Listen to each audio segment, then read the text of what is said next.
But that wasn't the issue, because he wasn't coming to me and saying, Vivika, you're neglecting me. Why are you giving more to the other person? He came to me and said, I'm feeling like this, and I don't know what to do about it. And so eventually I was able to point him towards some resources to do with the anxious attachment, and I realized I saw myself in one of those videos actually, serendipitous algorithm moment. I was looking up anxious attachment stuff for him, and then it presented me with a dismissive avoidant attachment video, and I watched it and I went, this is me! What? And I went, I'm so sorry. This is partly my fault. I am going to work on my part of it. You are completely valid. I'm really happy. I'm really grateful that you're working on your part of it, but it's not just you. And he's like, oh my God, I felt so crazy. I'm so glad you said that. I'm so relieved.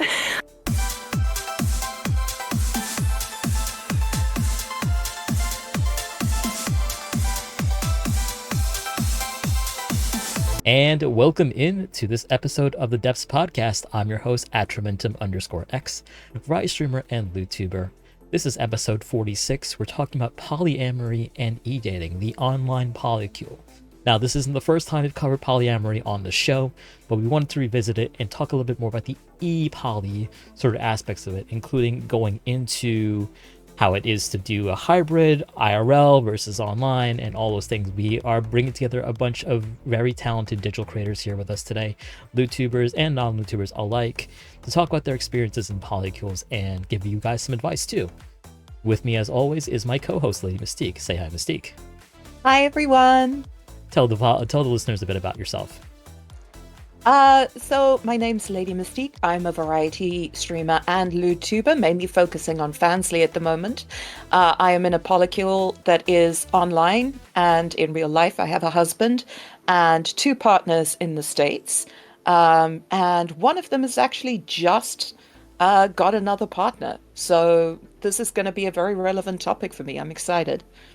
That's right. The polycule is now a polytetrahedron. Thank you, Mystique. I'm gonna give our guests a chance to introduce themselves. We have a bunch of returning guests this time around, as well as one new guest. But we'll start with returning guest ArachNedS. Hello, I'm ArachNedS, Spider VTuber, your favorite Spider VTuber, as long as you don't know any other ones. I am a variety streamer on Twitch, and I also do shibari content on the side, work with models to bring some awesome shibari content to their profiles. I'm happy to be here. Glad to have you back, Ned. Ned was most recently on the Legal Implications of Kink episode. I forget what number that is, but go check that one out. It was a very interesting look at some of the legalities and legislation around kink in the United States specifically. Next up, new to the podcast, is MageVivika. Kia ora, hi, I'm MageVivika. I stream on Twitch. I'm a life mage, which means I am focused on things like being human, the human condition, mental health, relationships, stuff like that. And I also do some erotic writing on the side under the handle Ambrosia Dawn. I'm going to eventually put more into that, but I'm just trying to manage my health because I'm also chronically ill. And I'm in the polycule at the moment, which is a V. I have two partners. They both also stream, Kize and Buckawater. Very nice. Thank you for having me here. Yeah, absolutely. Glad to have you, Vivika. So, adding to our international flair today, because we're all over the world today, we have Amber Gray coming back to the podcast. Yeah, we almost never have a British person on this podcast. Yeah, never had a British person on this stream before. Ever. So wild. But yeah, I'm Amber Gray. I'm a British driver VTuber, inspiring voice actor. I do spicy content, obviously off platform. I do my own scripts, not as good as Atra's, but I'm getting there. Awesome. Stop. And I have been polyamorous for over 20 years, and in and out of the BDSM community as well over the last 20-ish years as well. And yeah, I'm here too. Hello. I'm really tired. I'm sorry. Thank you for waking up so early today to be on the podcast. It is 1:30 in the morning. I'm not sure where it is in Aussie land or what time it is in Aussie land. It's Why are we 1:30 worried in the about morning. It Australia? sucks. Oh, are you a Kiwi? Kiwi. Yeah, I'm in Aotearoa. That's why I said kia ora. Oh. Yeah. Vivika is joining us from New Zealand. Amber is joining us from the UK. We are covering, I think, 5 time zones today. So everyone is in various states of insomnia. Yeah. Thank you States for of joining. zonkitude. Thank you for joining us, Amber. And last but not least, GoddessReverie. Tell us a bit about yourself. Hi, I'm GoddessReverie. I create soft dom and nurturing content, mostly on Fansly and Chatterbait.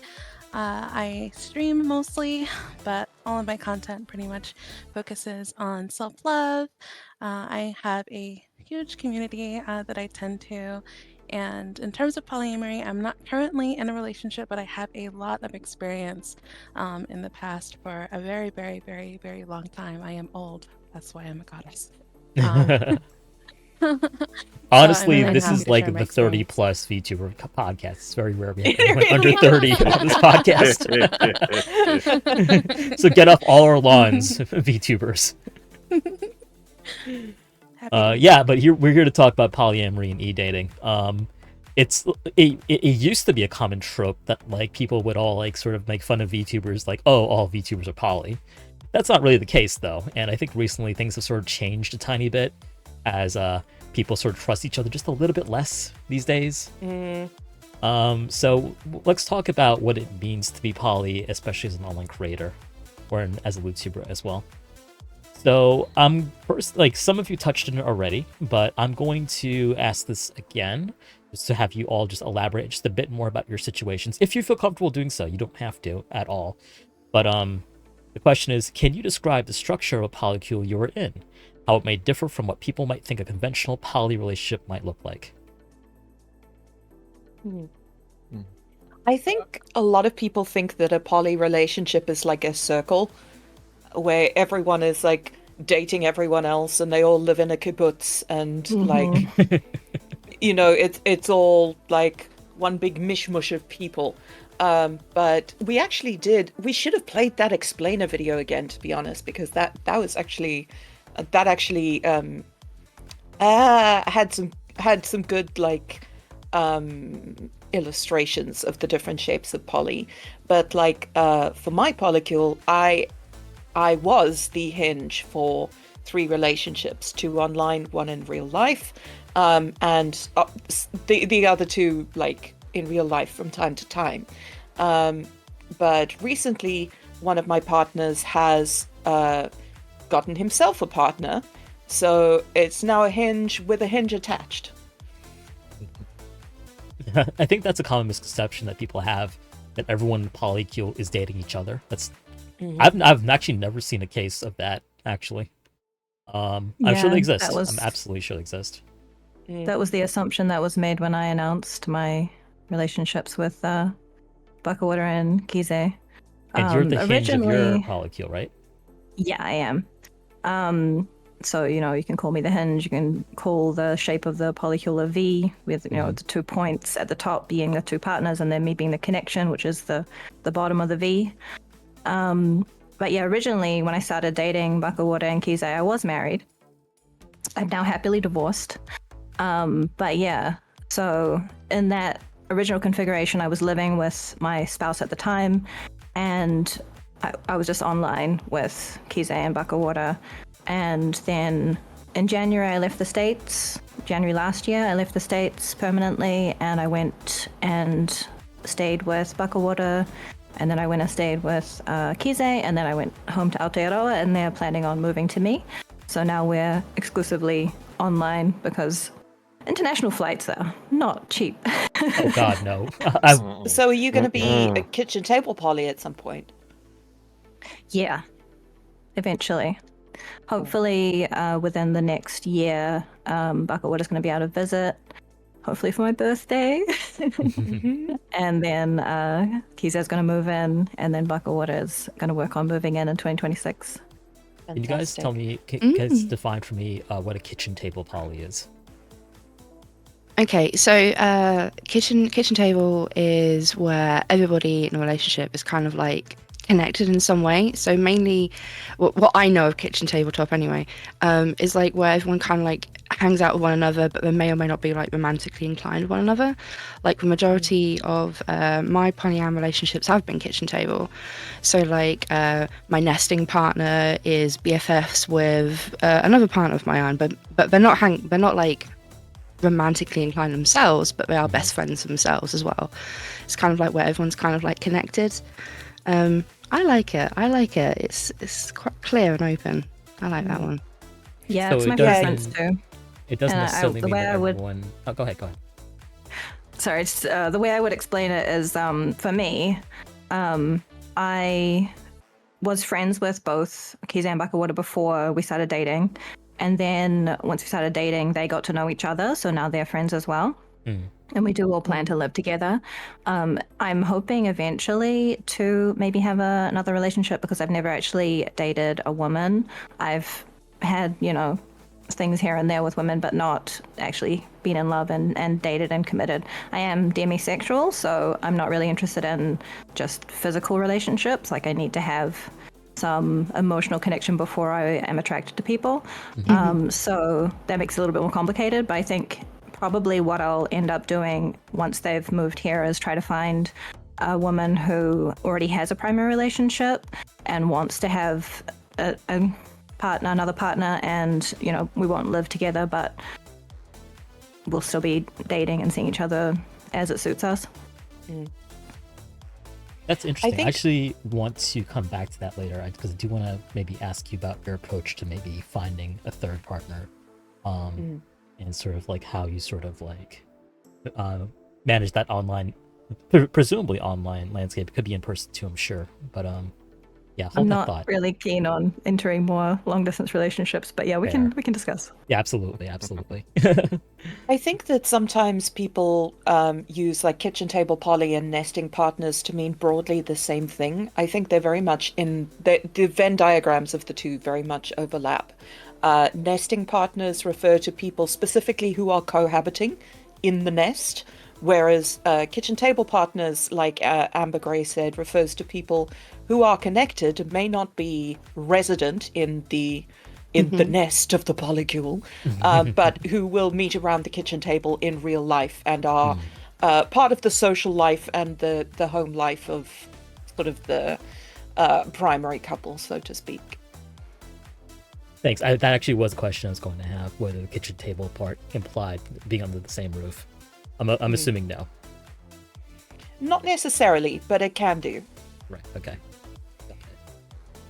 Got it. Ned, we didn't hear from you yet about your sort of it can either be presently or in your experience, I suppose. Yeah, I mean, so currently I have one amazing partner. We keep on joking that we're very bad at being poly, because we'll go on dates and just be like, yeah, not feeling it. We're just sticking with one for now. I joke with them that they have like at least 3/4 of another partner. And I would say we are kitchen table. Like I just had them over beginning of the month, and we all played games and ate food and had a good time. But me and their partner is not involved in any way. Yeah. So you have them over as part of your life without it being for expressly sexual purposes. Yeah. And I what feel about like you, Reverie? most- I'm very interested. Oh, sorry. It was just a dumb thing, but I think most poly couples I know just do board games together a lot, like tabletop games. Yeah, we're not all fucking all the time. Well, Perfect. I think that there is- D&D. Yeah, That's what- I think that exactly. there is Every a polycule I tendency know to is playing D&D. Go ahead, Mystique. I think there is a tendency to think about sexuality purely in sexual terms, particularly on in social groups that want to sort of detract from the validity of those sexualities. And I do think polyamory is kind of a sexuality. I'm like, yeah, I'm pondering the definition of that, but I'm so curious on people's thoughts on that. I have the Yeah. opposite Do thought, we honestly. identify poly as a relationship style? Do we identify it as a sexuality, a love style? I would consider someone it who's a single still poly? lifestyle. sure, but like, so is BDSM, and like BDSM people get a flag. That's Did true. they do? You get a flag? Yeah? Yeah, we have a flag. Did you not know that? I had no Poly idea. has flags too. Yeah. I knew Poly had a flag. I didn't know BDSM had a flag. Huh. Flag for everything. I do have an Anyway. opinion on this. I just maybe it might not be the most informed opinion in the world, if I'm being honest. We need to talk to Reverie. She hasn't spoken for Sorry, like yes, 15 Reverie. minutes. Hi. So I am not currently in a relationship, as I stated, but kitchen table is definitely my preference, and you can't always help it. Obviously, you wish everybody that you're with would get along with each other. It's easier on you, it's easier on them, you know. So I do try to foster at least a friendliness between my partners. And kind of encourage them to get to know each other. I'm a very open person in that way. But I mean, if they don't vibe, then they just don't vibe. I don't try to push it, but I do try to encourage it at least. My last serious relationship, I was the hinge, and for me, I would say that it isn't so much. It's difficult for me to describe it as like a sexuality per se, because it's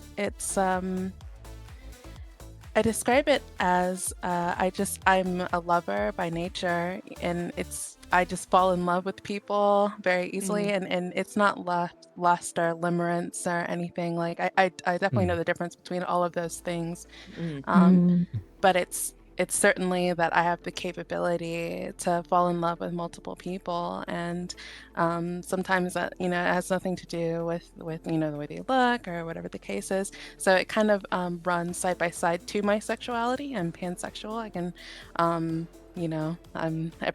everybody's a goal, as they say. You said the polite version of that phrase. Thank you. Yes. I have to remember that we are on Twitch. So I see it as something that goes alongside my sexuality as opposed to it being my sexuality, So yeah, TLDR, kitchen table is definitely the best. It's more comfortable for me. I like to. It's funny because yes, D&D is like my tabletop of choice with my partners. I knew it. Polyamorous VTubers are not beating the allegations, chat. I failed. Oh God, Yes. I saw some interaction bait today that was like, I've never seen VTubers that play D&D. Like, can anyone who plays D&D like post and reply to this? And I was like, oh my God. Some of my You must have just been DNDOCs are my scrolling Twitter emotes. with your eyes closed. For real. So to touch on something that Reverie mentioned, I do kind of want to ask this of you guys. It's not part of prepared questions, but how important is it for you, hypothetically, that if you're the hinge of your polycule, and it sounds like most of you are, how important is it that your partners get along with each other? And if they don't get along with each other, how you sort of like deal with that situation? Oh boy. Very That's a rough important. one. Yeah. Unfortunately, part of the reason why my marriage broke down is because my husband wasn't able to navigate jealousy and envy. That wasn't the main reason. The main reason was that he was very abusive, coercive control. And I have a trauma history, and so the way that he treated me mirrored the way that one of my parents treated me growing up. So it was very familiar to me. So actually getting into these relationships with my other partners showed me how different a relationship could be. I've never actually been in a relationship until I got into relationships with them where I was genuinely respected and treated as an equal, and my needs and wants were given as much weight as the other person's. So, yeah, there was some manipulation on his part, and it did cause a brief breakup with one of my partners, but we've sorted it out and got back together. But yeah, it was not good. Another confounding factor is I don't experience jealousy. I just don't. And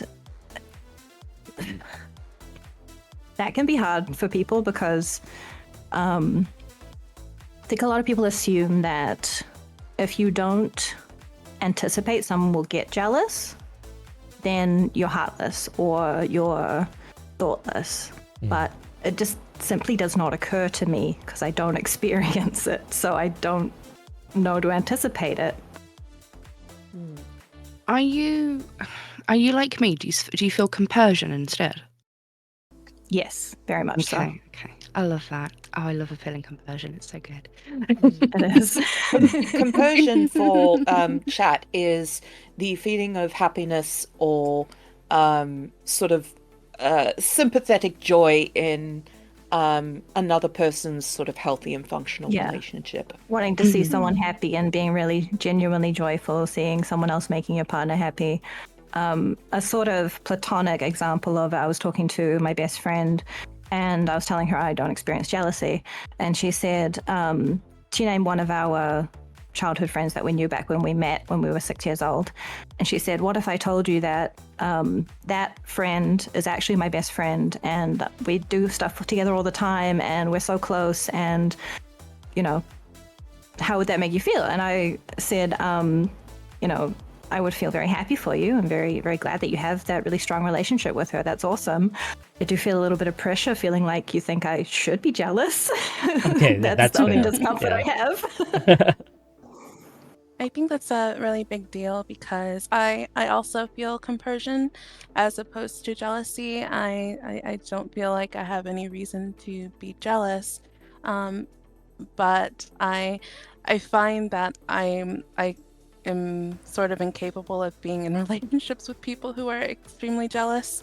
It's so hard. It's very, very difficult for me because it's not for me that I don't understand why they're jealous. It's more that the reasons why they're jealous, it's usually not because someone else is getting more attention than them, or it's not for any like tangible reason other than I am interacting with that other person in such a way, less than I'm taking away from them to give to that other person. Yes. And I'm like, I'm incapable of giving you more than what I'm giving you. I'm giving you like everything that I have. You're when you ask that person, you know, are you happy with the relationship? They're like, yes, I love our relationship. I'm just jealous that you're, you know, spending time with this other person. I don't feel like there's any way that I can resolve that for them. So I just kind of feel like they have to be willing. Yeah. They have to be willing to work on it. Yeah, there's just kind of like a lack of compatibility in that way. But I do experience something that I think that's important to touch on, and it's not quite jealousy. I think it's when you're feeling unfulfilled in a relationship because that person is just kind of like the opposite of what I said. You know, that person is happy, but you know, they just are jealous that you're experiencing happiness with someone else. But like if you're spending like all of your time with someone else and you spend no time with me and you're not showing any importance to the relationship, there's a lot of feels bad there, but it's not jealousy. It's just kind of like sadness that that person doesn't want to prioritize you in any kind of way. And a lot of people can take that as jealousy. So I find in a lot of poly relationships, those two things kind of get conflated. Like, are you jealous, or are you feeling left out? Are you feeling like you're unfulfilled? Are you feeling like that partner is ignoring you? I think those are conversations that partners should have with each other more often. Well, jealousy is a very interesting emotion. I do feel jealousy. I also feel compersion, but I do feel jealousy. And jealousy can be a possessive jealousy in that you have your thing and you don't want anyone else to like play with your thing, Resource guarding. whatever it is. Yeah, exactly. Possessiveness. But So scary to me. exactly. And there is another type of jealousy which can come from anxiety or an unfulfilled need. Now, when my partner spoke to me and said, look, I've found someone I really like, I want to enter into a relationship, like, I want to run this by you first, and, we'll talk about what that would look like. I know that my jealousy issues stem from feelings of inadequacy, and feelings of anxiety that I will not be getting the same thing as the other person, that they will that their interest will be in the other person, and that they will stop being interested in me. Like, I know that will happen in the infatuation stage, and we can always manage that. But my jealousy stems from an anxiety that, I'm chronically ill, I'm not very good looking, my body isn't great. And I worry that they are going to find someone better and then realize, oh, well, this is what I could have, and just throw me away. Now, obviously that's not going to happen because I don't, they're good people and not criminally insane. But, but, it's an anxiety that I have and that I have to own and manage. So, when we were having this conversation, I had to be like, okay, I need reassurance in these areas, and this is what I'm going to need you to do in order to avoid resentment. But yeah, it's been weird, because having another partner has changed the dynamic of our relationship a little bit. I am 100% on board. I fully support them. And I'm really happy that he's found someone in his general vicinity that makes him happy. But I also worry because I feel like, maybe it's going to be another situation where I was dating someone and my best friend was like, hey, I like them too. And I was like, yay, more people. And then they hoofed me out of the relationship sideways, and it was all very messy and traumatic. Oh, that's awful. Yeah. Not fair at all. But I do feel... Oh, sorry. I was just going to say, I do feel like it's a very common assumption under monogamy that if you start to stray, your attention goes to someone else, that means you've fallen out of love with your existing partner.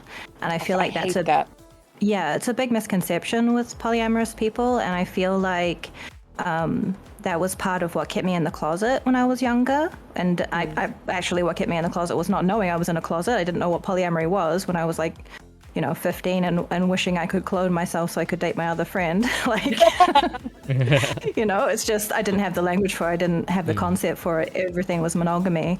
But yeah, this idea is really perpetuated that if you are interested in someone else, that means your existing relationship isn't strong, that you're disloyal, that, there's something wrong with your existing relationship.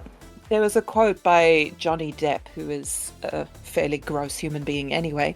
But if you're in love with someone and then you fall in love with another person, choose that other person, because if you were in love, you wouldn't have fallen in love with someone else. And that's just such bullshit. Sucks to have a tiny heart like that. Yeah, it's not a finite resource. It's not pie. Well, technically pie is infinite. Good. You smart Alec. Sorry. I swear to God. Sorry. Never change. Never That is change. when you're poly. So. I did want to also... So, by the way, chat, thank you for sending in questions via Marshmallow. We just got one, which we will cover in just a bit, so stay tuned. Y'all can ask questions via chat, or you can ask it anonymously using the Marshmallow link. But before I pull that up, I did want to... we were talking a bit about infatuation, and I do want to sort of talk about that too, because that's something I noticed a lot in this polyamorous dynamic. So it can be true for monogamous people by all means, but in the case that you have a new partner or your partner has a new partner and they're in the quote-unquote infatuation stage, because most new dynamics start that way with infatuation. Yeah. How do you manage the feeling of abandonment or loss, or just the negative bad feelings that you might have when someone's getting more attention than you, or potentially you're getting a smaller slice of the poly pie? Pie. The poly omelet. The poly. I could go for omelette. Oh my The god. omelet's not nearly exciting as the pie is. I gotta be Yeah. honest. I have things to say, but I feel like I'm monopolizing. So if someone else wants to go first, Tell you what, Okay. Amber first, and then I kind of hear from Ned too, because I think Ned touched on this briefly when we were talking. But go ahead, Amber. Okay, so I'm sorry, it's really early in the morning. So I apologize if I go off tangent. But I'm going to sound really boring. Just really open, honest conversation with people. Like, that's probably like one of the most. You're probably going to hear a lot this stream as well. Just honest, open conversation with people, like that you're interested in somebody else. Like, when I was in my previous relationship and I was starting to get closer to somebody else, I had a proper sit down with like my partner at the time. Went, okay, I'm going to be honest with you. You have known from the start that I am polyamorous. There is, because I'm very much like Vivika. I'm demi as well, so it takes a lot for me to make a connection with somebody. And I was like, look, I've made a connection with somebody else outside of you for the first time in like 6 years. Here's the deal. And I was just honest with like my other partner at the time of like what was going on. And then the person I was infatuated with at the time and who I was getting closer with, I was honest with them too. It's just like, look, I'm going to be honest with you. You know my situation because we've been friends for a while now. You know I'm polyamorous. You know I'm in this connection with somebody else. What are your thoughts on it? And it's just kind of, it's a lot of talking. It's a lot of bloody talking. But it's the easiest and most honest way of making connections and like stumbling over those roadblocks.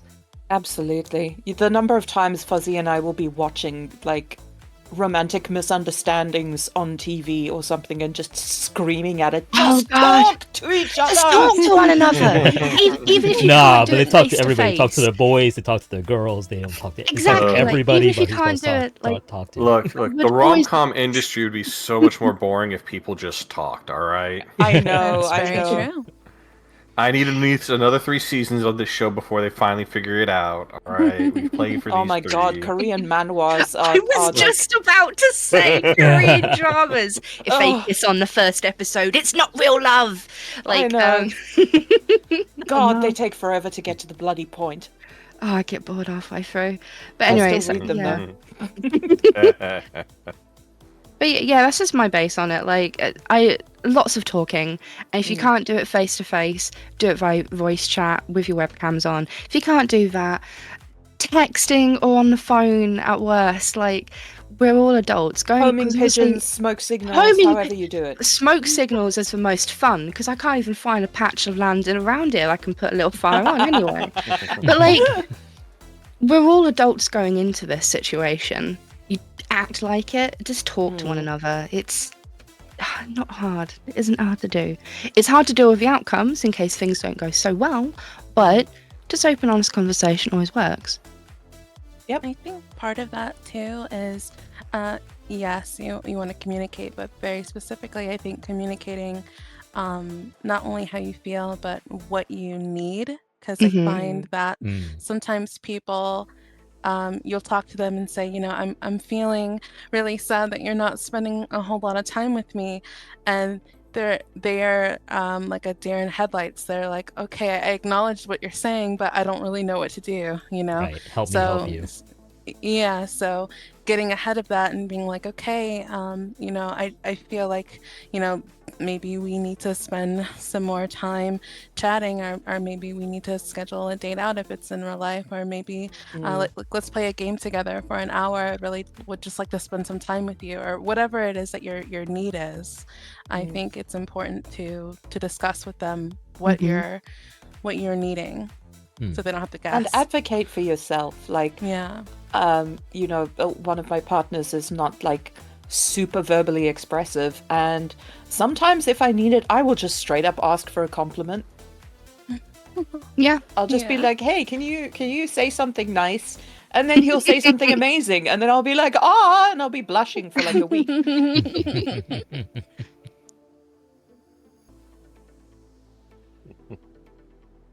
Sorry, I felt like this- I took Ned, the No, The floor this is is an yours. excellent comment in chat from Cat Williams. Oh, Healthy hey, poly- my partner. Oh my god, feet. Oh my god! Oh my god. What the hell happened to my feet? Why is my feet There are a here? lot of them. Too late, we're here now. While you figure that out, Healthy love that Poly they're all takes a over decent Atra's face. amount That's of great. emotional intelligence, especially regarding communication, expectations, and boundaries. Agreed. Why are my feet here?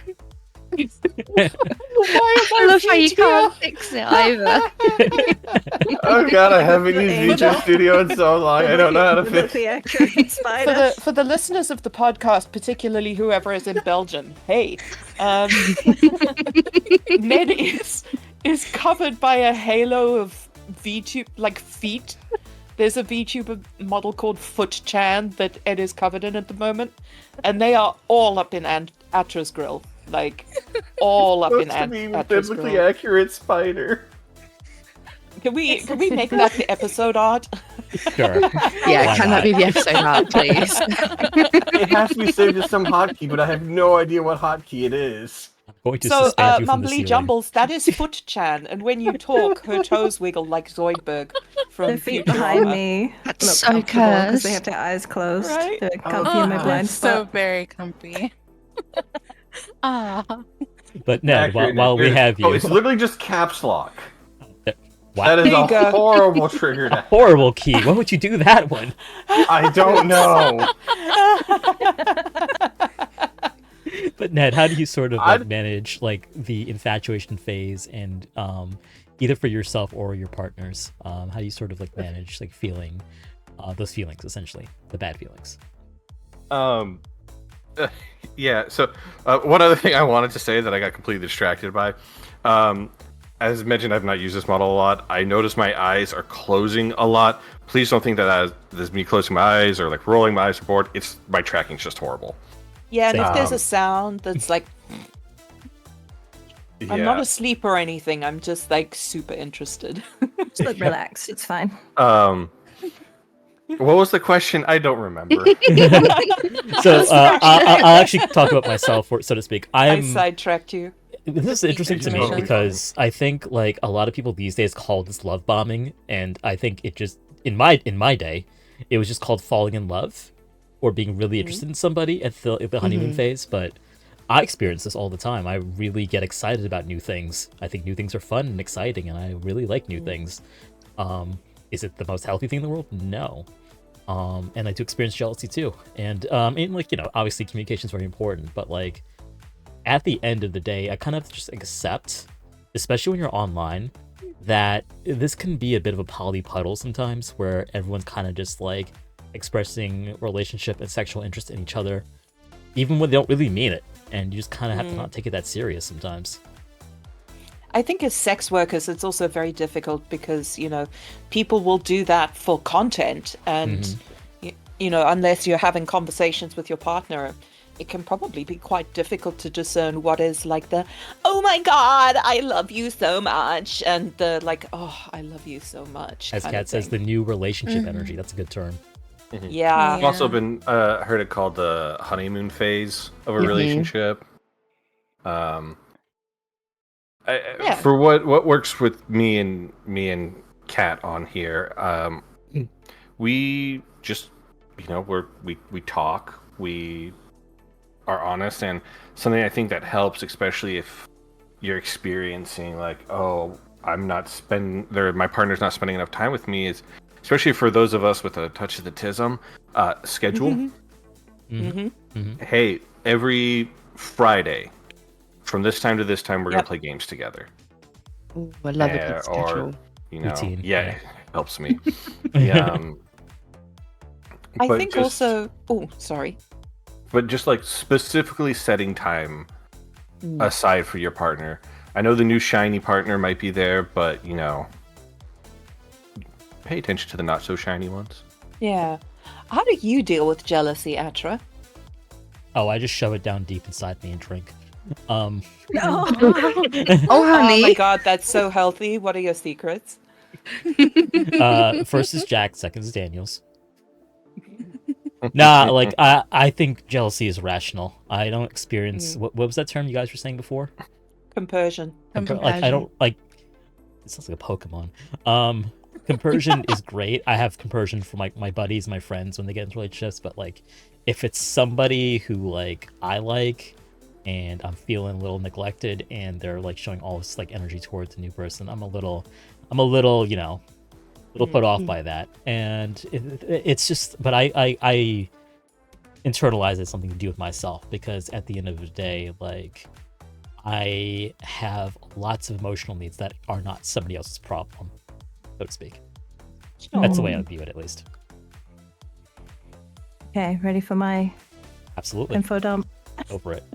Love a good info dump. Go for it. So as I mentioned, I don't experience jealousy myself, but I have encountered it in relationships. And a big thing for me, as I mentioned before, I hadn't experienced a relationship that was really healthy before my current relationships. And I think an important part of relating to people deeply is to actually be aware of one's mental health and one's emotional safety and wellness, because no matter how good your childhood was, no matter how good your relationship with your parents are, there's going to be something. There's going to be something that comes up when you get this close to another person. And being able to grow with people is, I can't in words describe how amazing it feels to genuinely grow with people, and to be able to have conversations where you really say, okay, I can do this and this and this, we can have our dedicated date night, we can do this and that, and you know, all these things, but I need to make sure that you're also looking at what is coming up for you. Because if they're deeply bothered, if it's not just like, hey, I'm feeling a little neglected, if it's like, oh my God, I feel like you're leaving me, then it's like, okay, what is coming up for you? Is this an insecurity? What is happening? There's something here. It's more than just reacting to my actions. It's something from your past is coming up. And so I need to be in relation with people who are willing to do that and willing to do that work, because also I have found that relationships go through phases, not even just at the start. I started dating Kiza and Buckawater within about a week of each other. But, you know, there are phases where I'll feel more drawn to one of them or the other. And especially as being creative, like we all have some form of creative expression that we're into. And when we start creating together, then that can have a particular excitement, a particular charge, and the other person can feel left behind, left out. So I think it's not only important for the start of relationships, but ongoing in that dynamic of that building trust and building, you know, closeness, basically. Yeah, you know, I think it's interesting sometimes that I think people sort of like mischaracterize poly as being easier. There's more people, Oh, no. and people are like No. so open with each other and so liberated and yada yada. No, it's all the work of a relationship plus another one, plus however many you've got, and Yeah. if you don't have that emotional bandwidth, it can be very difficult. Each relationship is a full relationship. Right. Yeah, exactly. That's and a I think really it was good really point. important talking about, oh my God, I lost my train of thought, to do with jealousy, Infatuation and the honeymoon phase. distinction between jealousy and something coming up for a person. I think that idea of you're not having a need met, that isn't necessarily always going to be on the partner that you feel the need is not being met by, because I have been in relationships where I did everything that I physically could and became very ill, and it still wasn't enough. And at that point, you know, what can I do? At that point, the relationship's no longer functional. Like, if That you're relationship was never functional, but yeah. yeah, but like, I'm talking about in general, right? Because like, if you're Yeah. doing what you can, and it's not enough for the other person, it doesn't necessarily make either of you bad people. It makes you not compatible. Yes, And, exactly. You In know, that there are people relationship. who can't handle poly because, you know, because they feel the need to have like a one-on-one connection that's not Yeah, shared it with functionally anybody. doesn't work for them and with their needs, and Yeah. there's no shame in that. Yeah. I definitely want to come to at some point people who have never tried poly before, potentially entering a polycule and some of the complications around that. But I'll save that for a little bit later. I did want to get to some of these questions from Marshmallow. We've got 2 right now. But before I move on, does anyone have any kind of closing thoughts? Well, not closing thoughts, but any impending thoughts about like the honeymoon phase and like infatuation when bringing a new partner into a polycule? I did I have one actually do. other thing to Alright, then say. first Vivika, then Mystique. Thank you. So although I don't experience jealousy, I did want to talk a little bit about dealing with another person's jealousy, because for me, as a polyamorous person who is demisexual, I tend to feel when this is jealousy or envy, that they're rejecting a part of me because my relationships are a part of me. And so it feels threatening, it feels scary, I feel unappreciated. I feel like everything that I am doing to show them how much I appreciate them is being dismissed. And that's my wound, that's my childhood stuff that I need to deal with.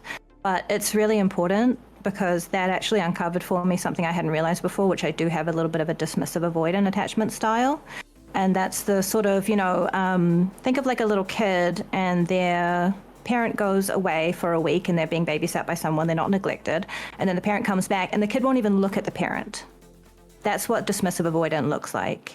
So it's oh, you've upset me, I'm going to push you away. I can't trust you anymore to be a safe person, so I'm going to push you away. I'm going to blame you and I'm going to push you away. So I do have some of those tendencies. So it was important for me to recognize that and to work on that. But it can be really confusing because you think, oh, they're just jealous. But no, in this case, they were just feeling their own things coming up and saying, how do I deal with this? They weren't blaming me at all. Yeah. Got it. That's a good point. I did not know there was a word for that, essentially. Yeah, Mystique, attachment style stuff is really fascinating. I've been getting into it lately. very, very cool. Mystique, did you have something you want to add? I think that there's also potentially a pitfall of polyamorous relationships are that people can bottle things up and think that, whatever it is their own problem to deal with. And some people don't realize that their partner wants to help.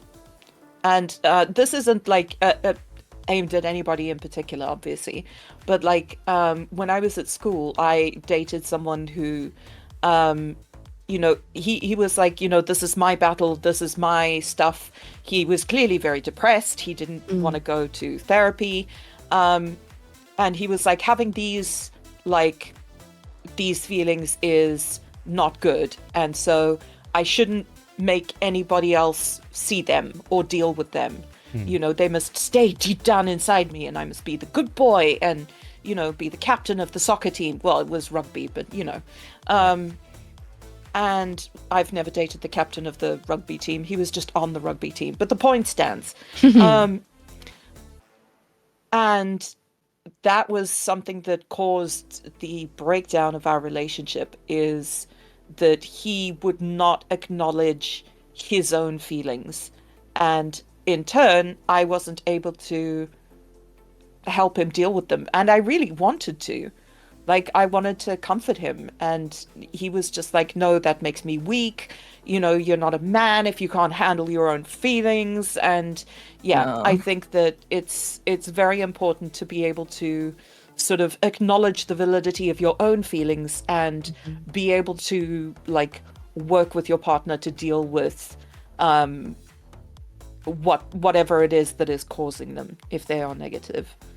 So important. Give me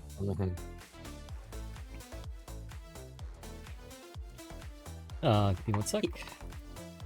Yeah, I just said no, this wasn't meant for anyone in particular, because I know that there are probably people who've experienced this in chat, and I don't want anyone to feel like they were being called out. This is literally about a guy called Riven that I dated in high school. Right. So in terms of sequential, I'm going to get to the first marshmallow now. Connor, I'll get your question after that, and then we'll take the second marshmallow after Connor's question. You guys don't have to put in marshmallow. I can also pull it from chat too. So here's the question from Marshmallow. When it comes to larger poly groups, does it ever get hard to balance and juggle all those interpersonal relationships? Is it any harder to balance than monogamous relationships in that way? I would say to that, it depends on your own emotional bandwidth and your own time. And like as creators, it's very hard to manage a very large group of people unless they're extremely low maintenance. And that's just not my experience because people's needs change over time. So is it harder with large groups? Yes. But it depends on who you're in a relationship with, because not everyone is as demanding as another person.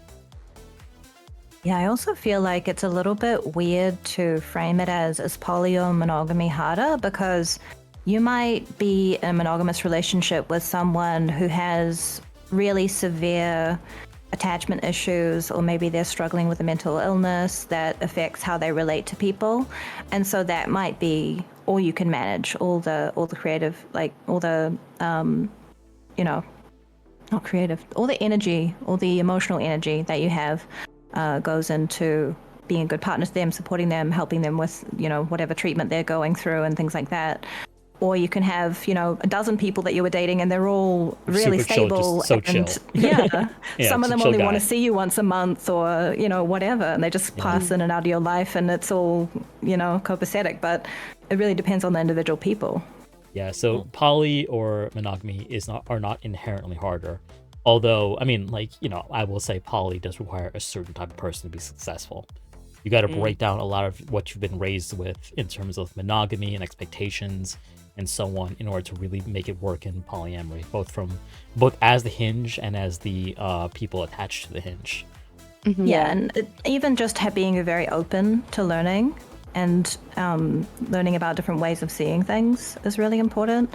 So, like, someone might not have had any experience with polyamory before, had very limited relationship experience, but if they have an open mind and they have an attitude of they want to learn about things, then, it works well. It can do. Mm-hmm. And the things that we're raised with, which that you mentioned, Atra, can be really powerful. Like, I have told my parents that I'm polyamorous because, like, the first time I went over to the States was to see my partner, and they were kind of weird about it. So I wanted to tell them so they didn't think that I was like cheating on my husband or anything like that. That there was that this was an arranged thing that was very much, enthusiastically accepted by all parties. And like my dad is fine. He's like, yeah, it's cool, great. But my mom, who I always think of as the more open-minded one, still gets like weirdly po-faced whenever I talk about anything to do with like my other partner that she knows about, and she can't wrap her head around it. And she's like, well, isn't Fuzzy dating someone else? And I was like, no, he chooses not to. And she's like, well, how's that fair? And I was like, he can, he just doesn't want to. And yeah, she can't. She's been raised that like monogamy is the default state, and that's like the natural order of things, the nuclear family.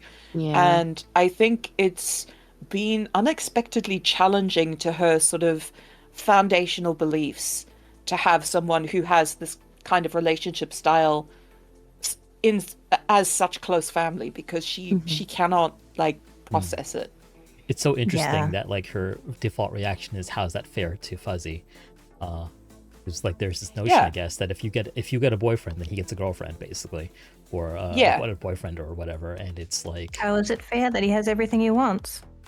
Right, exactly. Exactly. And it's like, I know that people aren't things, but this is like a simplistic way that I use to explain it to her. That I was like, if you're going out for supper with Dad, and you get a dessert and Dad doesn't, is that inherently unfair to Dad? Because like, you have the money for him to have dessert if you want to. The menu's right there. Nothing is stopping him. He just doesn't want one.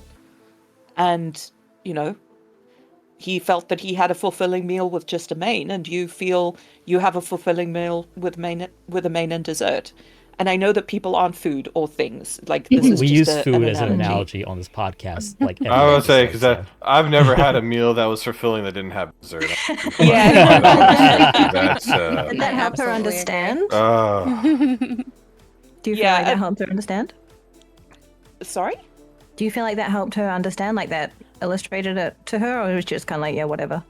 I think so. Like she understands like logically, but she Yeah. can't understand it emotionally. She cannot conceive of a relationship that is more than just like the two people devoted to each other. And I think that imagining it is very confronting and uncomfortable. Yeah. And I so think that's anytime common. yeah.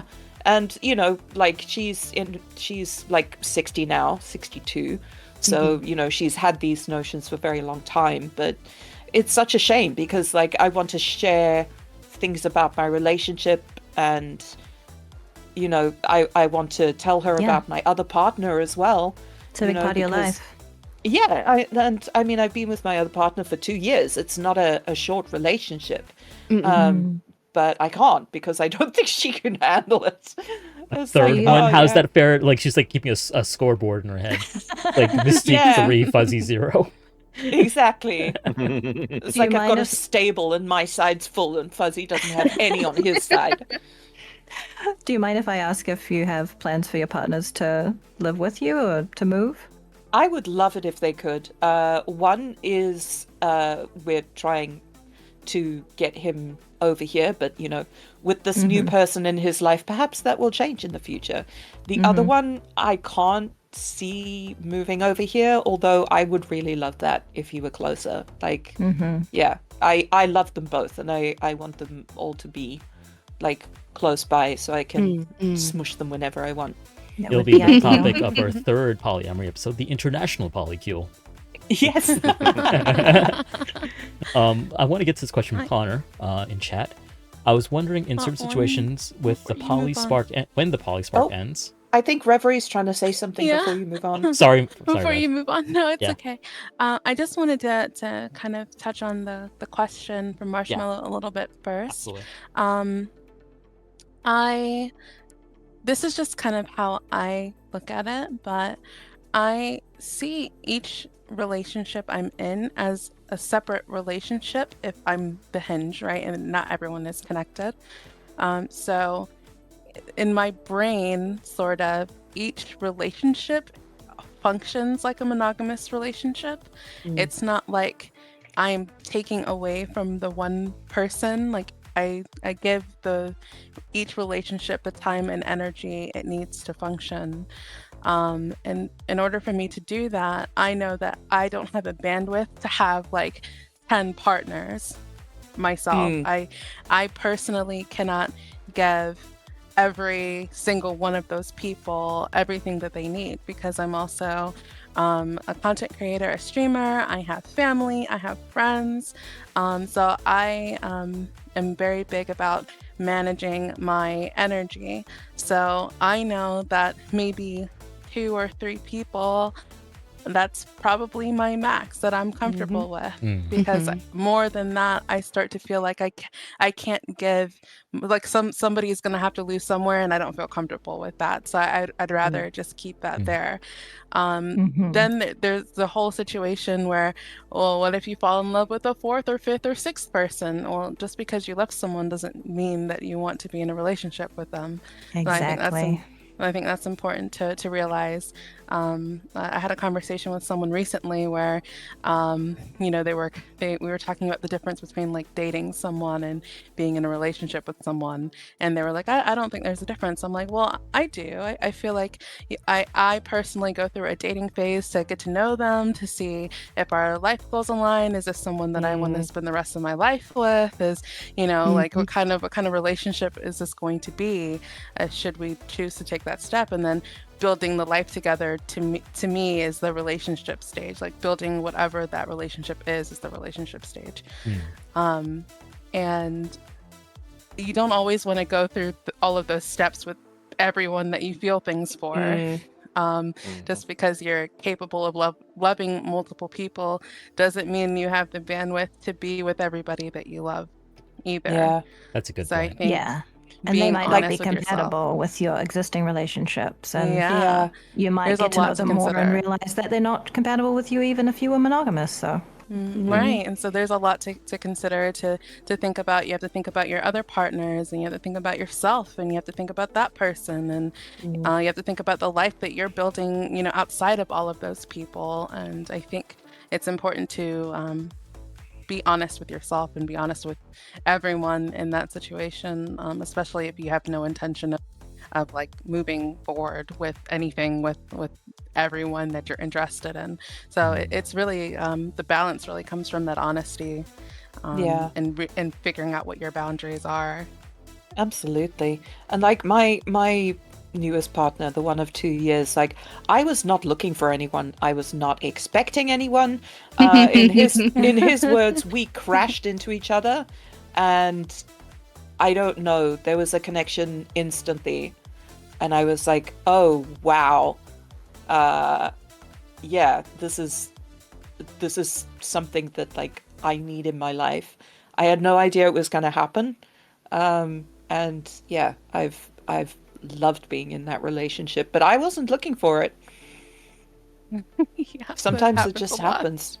Some of the best relationships Yeah. happen by accident. So Absolutely. I'm happy for you. Oh, that made me feel giddy.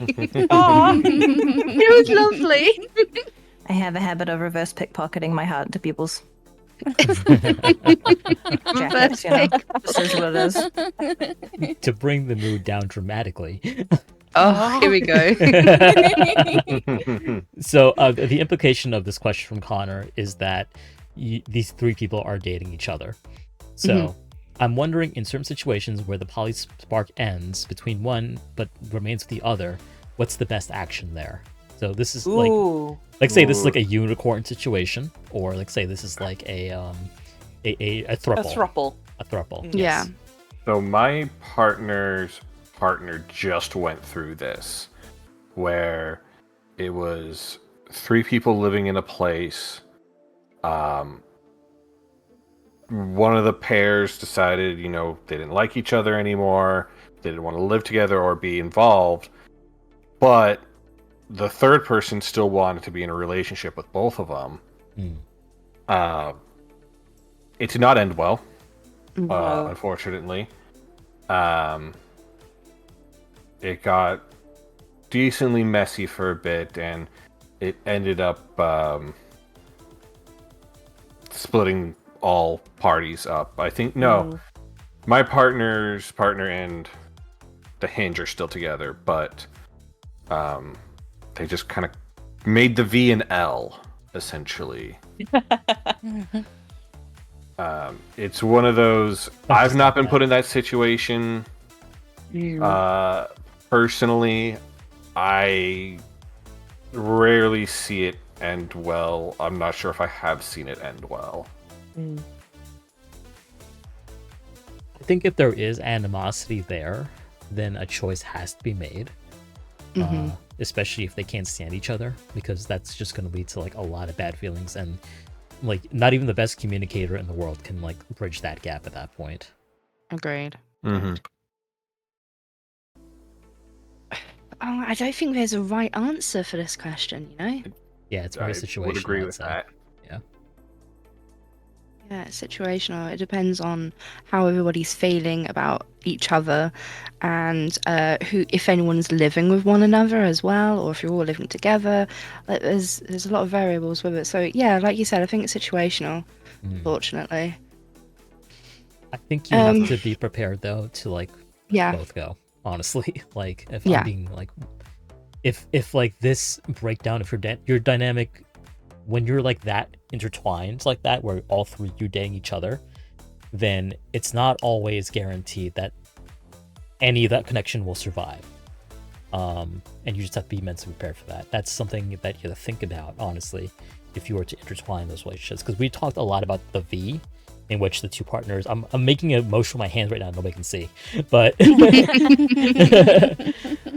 but when the V is like a circle, a throuple, it becomes immensely more complicated. And I really do, in my head, consider that one relationship that may have to end once one part of that comes undone, honestly. You Yeah. have to be prepared for I that agree with because that. they may not want to be with you, even if you choose them over the other person. Yeah, and if it gets really contentious, I feel like if you get to a point where someone's putting down an ultimatum of it's them or me, then the person making the ultimatum has already lost me. Yes, exactly. Mm-hmm. Exactly.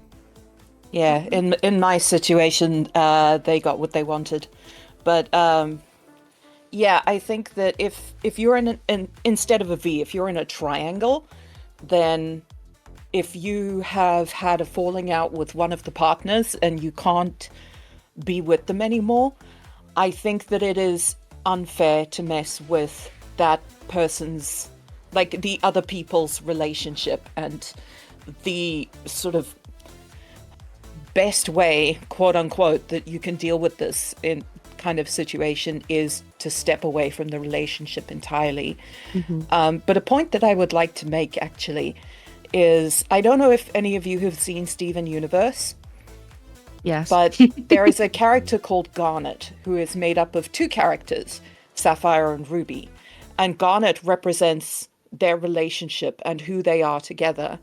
And when a relationship ends, when you separate into those two people again, you will feel grief for that lost connection, and who you were as a person and who you are as a person will change when that person is no longer in your life. And I think it's very normal to feel that grief and feel that sort of need to hold on and maintain the connection, even if it's not what's healthy or necessarily like right, quote unquote, you know, like morally or ethically right.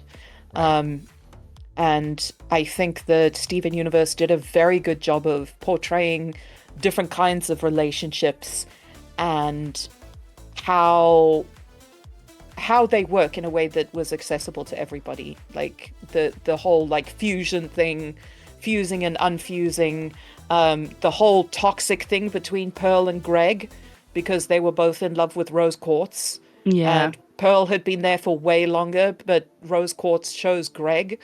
But whenever Pearl got the chance, she like flaunted her connection with Rose Quartz in front of Greg and made him feel inadequate. Like that was a very good representation of like a toxic poly relationship. Is this a children's show?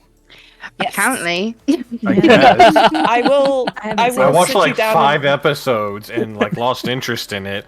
Now I'm Yeah, wondering what the hell I missed. Yeah, the no, I'm first season, missing something. The first season isn't like it starts off as like being monster of the week, but it deals with, you know, one of them, Amethyst, is a product of sexual assault, which is the imagery is using these injectors to implant gems into the earth that will then sort of drain out the goodness and the life and take form themselves and become independent beings, and how she deals with sort of her self-hatred and how she feels in relation to the other gems who are much older than her, who weren't the product of that kind of union, so to speak. And Right. it's got some very, very deep themes. I highly recommend it. I will force you to watch it at some point. Fair enough. It's good. I cried a lot watching it. So And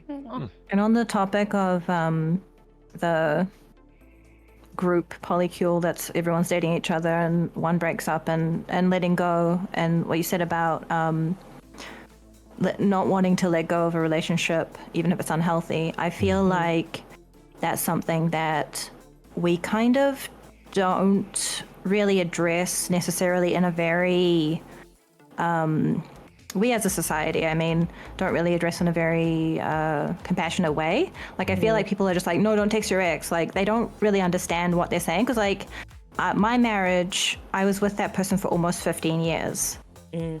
So when I realized that I had been compensating so much to the point where the relationship couldn't have existed if I wasn't sacrificing myself and my health, I felt really betrayed. I felt like I lost my best friend, and that was really hard. But I think because of my dismissive avoidant tendencies, I was able to recognize that, okay, this is similar to the relationship I had with my mother, who I'm no contact with anymore. And I was able to say, I know the best thing is to let this go and to grieve. And for people that have other proclivities, maybe they're more anxiously attached, they might find it really hard to realize that they do need to let go, and they might just keep needing to hold on in whatever way. And that's really hard, and it's really human. Yeah. It's hard when you don't have those connections and you just kind of grab onto them for dear life because you're afraid to lose it. Yeah. And Yeah. there is a concept of good grief or good grieving. It's also something that Steven Universe explores, which is it is healthy to grieve and to express feelings of loss and fear and loneliness. And things can get extremely unhealthy when you're not able to express those feelings, when you repress them, when you are told that they are bad or negative. You know, toxic positivity is a big problem in terms of grief, because grief is uncomfortable and people are like, no, snort coconut oil and run 15 miles a day and gargle salt water and think happy thoughts and it'll be fine. Yeah. And really what you need to do is feel your feelings and don't be a process martyr them. and be like, oh, I'm going to take it all myself and I'm not going to bother anyone with my feelings. I know I'm like talking to myself right now, but still, don't be a martyr. Hey, you can still express your feelings even if you don't feel comfortable. You don't have anyone that you feel comfortable talking to about it. You can write, you can draw, you can sing, you can dance, you can scream, whatever you need to do. Yeah, go to scream therapy. Great. That the is screaming's actually great, actually. I love screaming. Yeah, like going to those therapy groups or the scream rooms where you get like they're at a construction site and you get a big hammer and you can smash things and scream. Yes. I desperately want to go to one of those. I desperately There's so need many it. like And inkjet damage your voice. printers in those rooms. They're incredible, yeah. No, I like do have literally, one- I do scream sometimes when like I'm alone. Like it's, and like I think of like some allegories to my favorite Asian American media. I'm Asian, by the way. Where like the guy who's so beaten down just like goes in his car, just screams, and like I definitely identify with that because we're just like meant to like just tamp our emotions down and be inflappable, be like water, and Sometimes it's you good just to got get to that out. Iron Man scream. Exactly. Yeah. I've got another marshmallow here. This is asking for some advice. So let's put our advice hats on. I'm gonna put this over my face for the time being so I can read it. This is marshmallow, and guys, thank you for using marshmallow. I know we have a couple in there right now. I'm gonna get to them, I promise. After I moved into my 3-bedroom apartment, I started dating my roommate, who has been dating the 3rd roommate for quite some time now. They try very hard to reassure me that they love us in our own unique ways, but I feel like I can't compete with their bond because it's older. It's gotten to a point where I actually start to measure and compare how much time my partner spends with the both of us, and I just flat out don't get as much time. When I talk to them about how I feel like things are not even, and the 3rd roommate gets more, they make me feel crazy and that I don't appreciate what we have enough, which leaves me often biting my tongue when I feel like this, spending most nights alone whilst they cuddle. Oh no! I feel like Yeah. I feel like I'm the one. I was in that situation. I'm not. I'm the one making the other one feel crazy. That's me. I did that. I resolved it. I worked through it. That's when I realized I have some avoidant tendencies. And so I had to work on that. And my partner, who was experiencing that, realized he had some anxious attachment tendencies. So he's working on that. But yeah, you have to really be honest. And if they can't hear you, like I couldn't hear my partner at first when he was saying these things. I was just like, you're just jealous. You need to deal with your jealousy. This is not my fault. I'm doing everything I can. Like, why are you doing this to me? Like, I was getting very activated. I was getting very triggered. But that wasn't the issue, because he wasn't coming to me and saying, Vivika, you're neglecting me. Why are you giving more to the other person? He came to me and said, I'm feeling like this, and I don't know what to do about it. And so eventually I was able to point him towards some resources to do with the anxious attachment, and I realized I saw myself in one of those videos actually serendipitous algorithm moment. I was looking up anxious attachment stuff for him, and then it presented me with a dismissive avoidant attachment video, and I watched it and I went, this is me! What? And I went, I'm so sorry. This is partly my fault. I am going to work on my part of it. You are completely valid. I'm really happy. I'm really grateful that you're working on your part of it, but it's not just you. And he's like, oh my God, I felt so crazy. I'm so glad you said that. I'm so relieved. I have a lot to say about this particular thing. Go for it, Rev. I think at its base, the comparison that you're setting is trying to measure up to another relationship as opposed to figuring out how you can best bolster yours.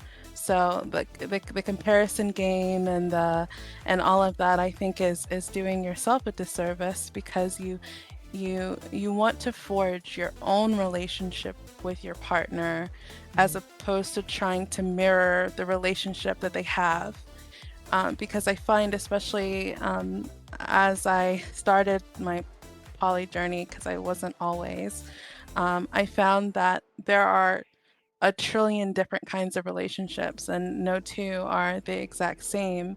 And expecting another partner to treat me away because another partner treats me that way is unfair to the original. It's unfair to really all three of us, because you can't expect someone else to measure up to your own expectations, especially.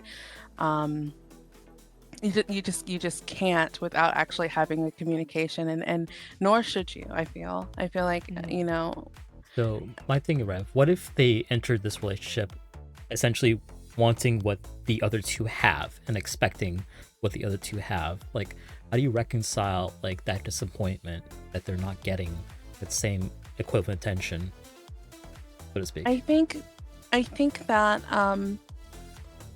this is why I tend to, and I advocate for people to have those kind of conversations together, like as a partner, and ideally everyone together who is entering into this polykill, especially in a situation where you're living with the person. I wouldn't always advocate it for every single one, especially if you don't have like a kitchen table dynamic or other things and you prefer things to be separate. I mean, there are all sorts of things, but especially if you're living with each other, there really needs to be a complete understanding of kind of what's going on. And if the relationship that you have with this person is new, as an example, like you moved in and it's brand new, and this is a relationship, I have no idea, but this is just an example. This is a relationship that they've had for 20 years, as an example.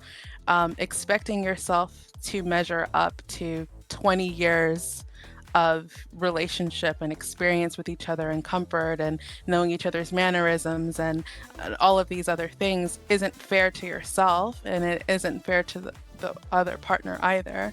So I think setting your expectations of what you would like in a relationship is first and foremost important, because if you're going into the relationship and you're like, I want exactly what they have, right? But you're having this kind of like silent expectation. You're not really communicating what the things that you need to feel fulfilled are, and just saying, I feel left out and I feel like we don't get enough time isn't enough. I feel like it's not enough to give that person an actionable thing to do. Well, like what exactly? We should. Yeah. So they did mention in the thing that they do say so, though. Yeah, but what kind of time are you missing? Like is it just the cuddle time? Do you need to talk more, or is it like blow for blow? If you're giving it to this person, you need to be giving it to me, which I think are two different things. That's true. There's some underlying need that maybe they don't even recognize yet. I think so too. I thank you for sharing this experience, Anon. I think it's a good question. I identify with this a little bit as well, because comparison is a thief of joy and a thief that visits my house very often due to my own feelings of inadequacy and my own insecurities. I think that obviously they have an established dynamic and you are a newer person who has entered into that space and into that dynamic, especially where you are moving into their home, I think that it's understandable that you would feel on the back foot because you are sort of the newcomer or the stranger. What I would recommend is sometimes writing lists can help, doing mind maps, whatever your sort of process is, to identify what you feel you are missing out on. So do you feel that you don't have, if you feel that you aren't in the same sort of estimation as the partner, does that mean that you aren't getting the same amount of literal face time, or that you're not getting the same kind of comfortable speech, or you're not getting affectionate language? Like, how are you expressing your affection? How are they expressing their affection towards you? And is there a mismatch? Because like the 5 love languages thing, it started in like a Christian book, but it's actually a very useful tool for expressing how you express affection and how you need to receive affection. Agree with that. And a very common breakdown in relationships is a mismatch in love languages and a mismatch of communication. So using that to identify what you are missing out on and why you are feeling deprived of something is going to be very helpful for you. The second thing that I would do is to come up with a model of what a sort of good relationship or good like relationship structure for you would look like. So if I was in that situation with like no knowledge, obviously, of the intricacies of your dynamic, Of course. I might say, okay, look, I am a very touchy-feely person. I'm very cuddly. I feel like that person is getting a lot more sort of affectionate physical contact. And I would like there to be times that you spend just with me. So can we have like nights, you know, either a scheduled night or like a couple of nights that you spend with me and just put your attention on me? Or, you know, I would like to do stuff together where we all sit on the couch and like cuddle together so that I can feel connected with both of you. Or like, you know, you don't engage in my hobbies the way you do with the other person's. Like I'd like you to engage with this. So rather than saying like, this is what I'm feeling, which is valid, give them an action plan that they can act upon to improve the situation, because, you know, they may be as clueless as you are as to how to fix it, and that'll end up fostering frustration between all of you.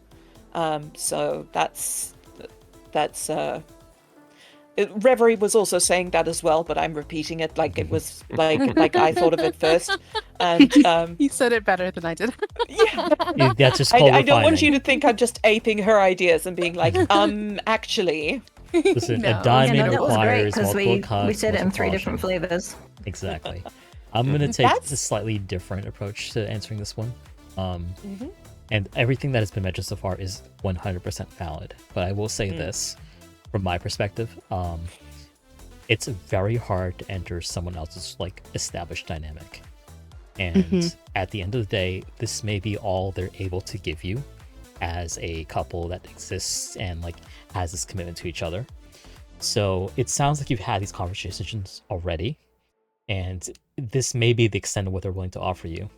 So the question, the plan of action I have for you, you need to figure out if that's enough for you. And if it's not enough for you, there is no shame in that, because you have one of 2 options. You have the freedom to go out and find other people who can fulfill that for you. If you need someone to cuddle you on those lonely nights and they're busy, you have the freedom to do that. And if you don't want to do that, then it's okay to say that this is not for you. Okay?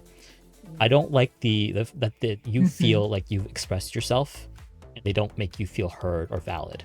Like, that's not fair to you. Like, and I think this is a problem that a lot of couples who become polyamorous have, is that they are looking at the 3rd or the 4th person as an accessory or someone ancillary to like their established dynamic. So I do not want that for you, fit into Anon. them, Exactly. I don't want that for you, Anon. Like, if this is all they're willing to offer, that's okay. They're not bad people. Either figure out if that's good for you, And if it's not, you have such freedom to just go out there and find someone who does that for you, whether that includes them or not. Like, that's my no Deserve bullshit happiness. answer. Yeah. Yeah. That's a Hell great yeah. point, Fight for your Atra. happiness. Yeah. Your happiness That is yeah, you're the master of your own happiness.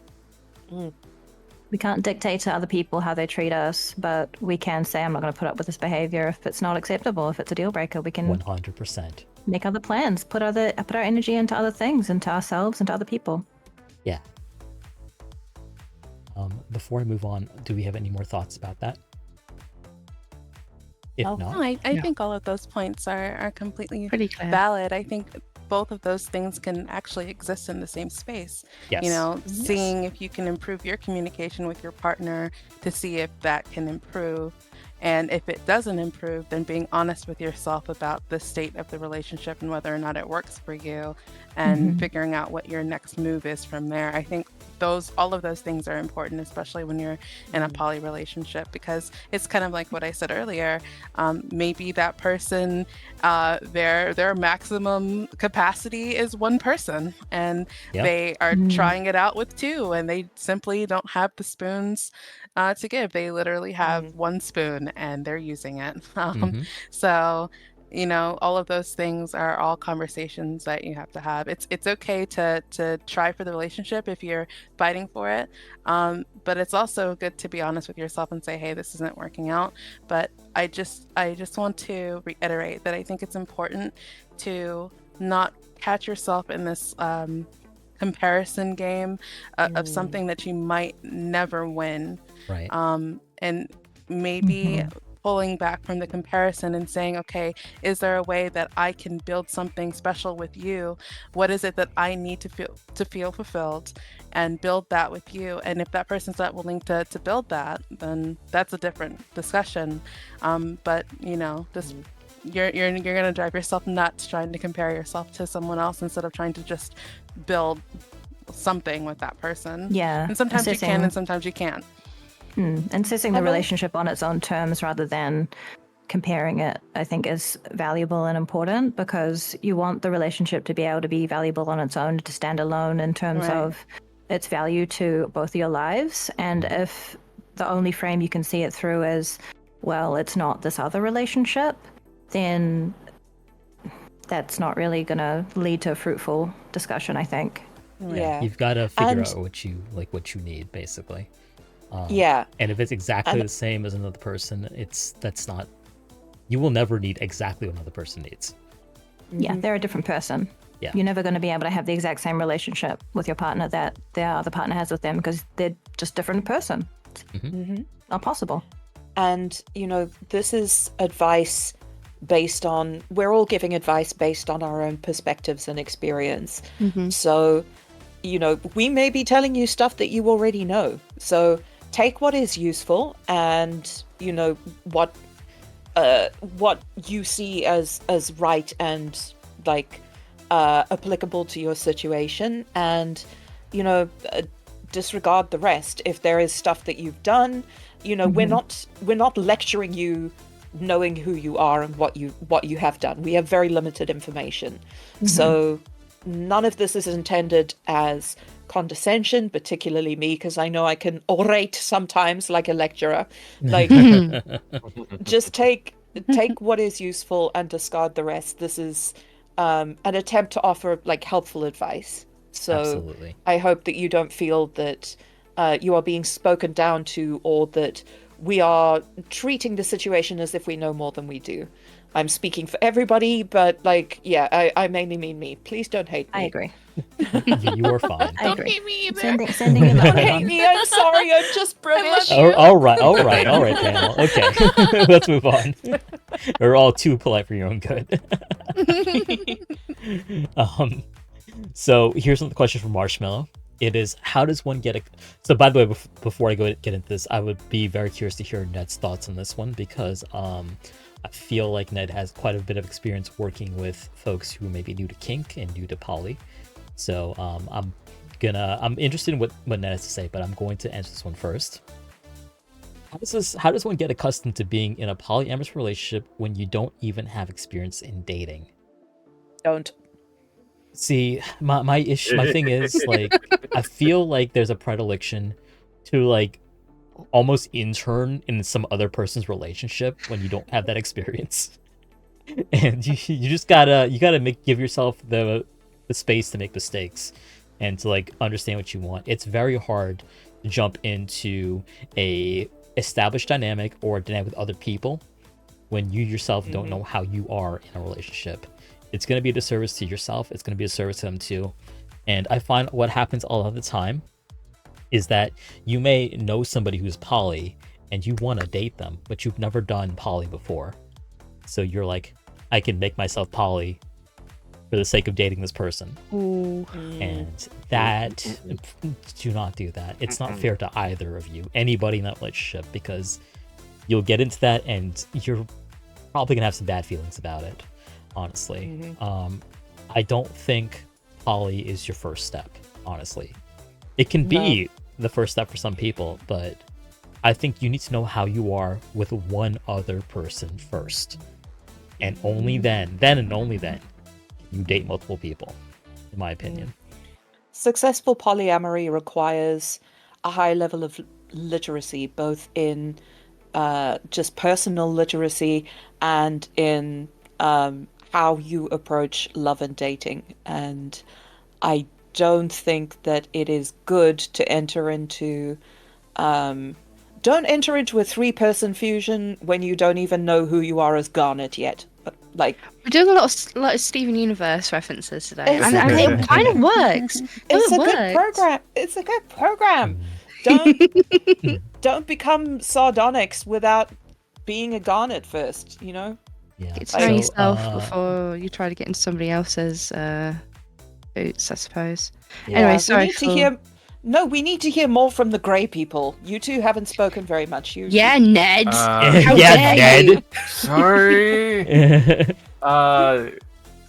It's kind of already been said, but like, I think I'm just in agreement. I wouldn't recommend it. This getting into a polyamorous relationship as your first relationship is a really good way to be put in the last anons situation. So let me ask you this, Ned. When did you start your first poly relationship? Oh, that's a good question.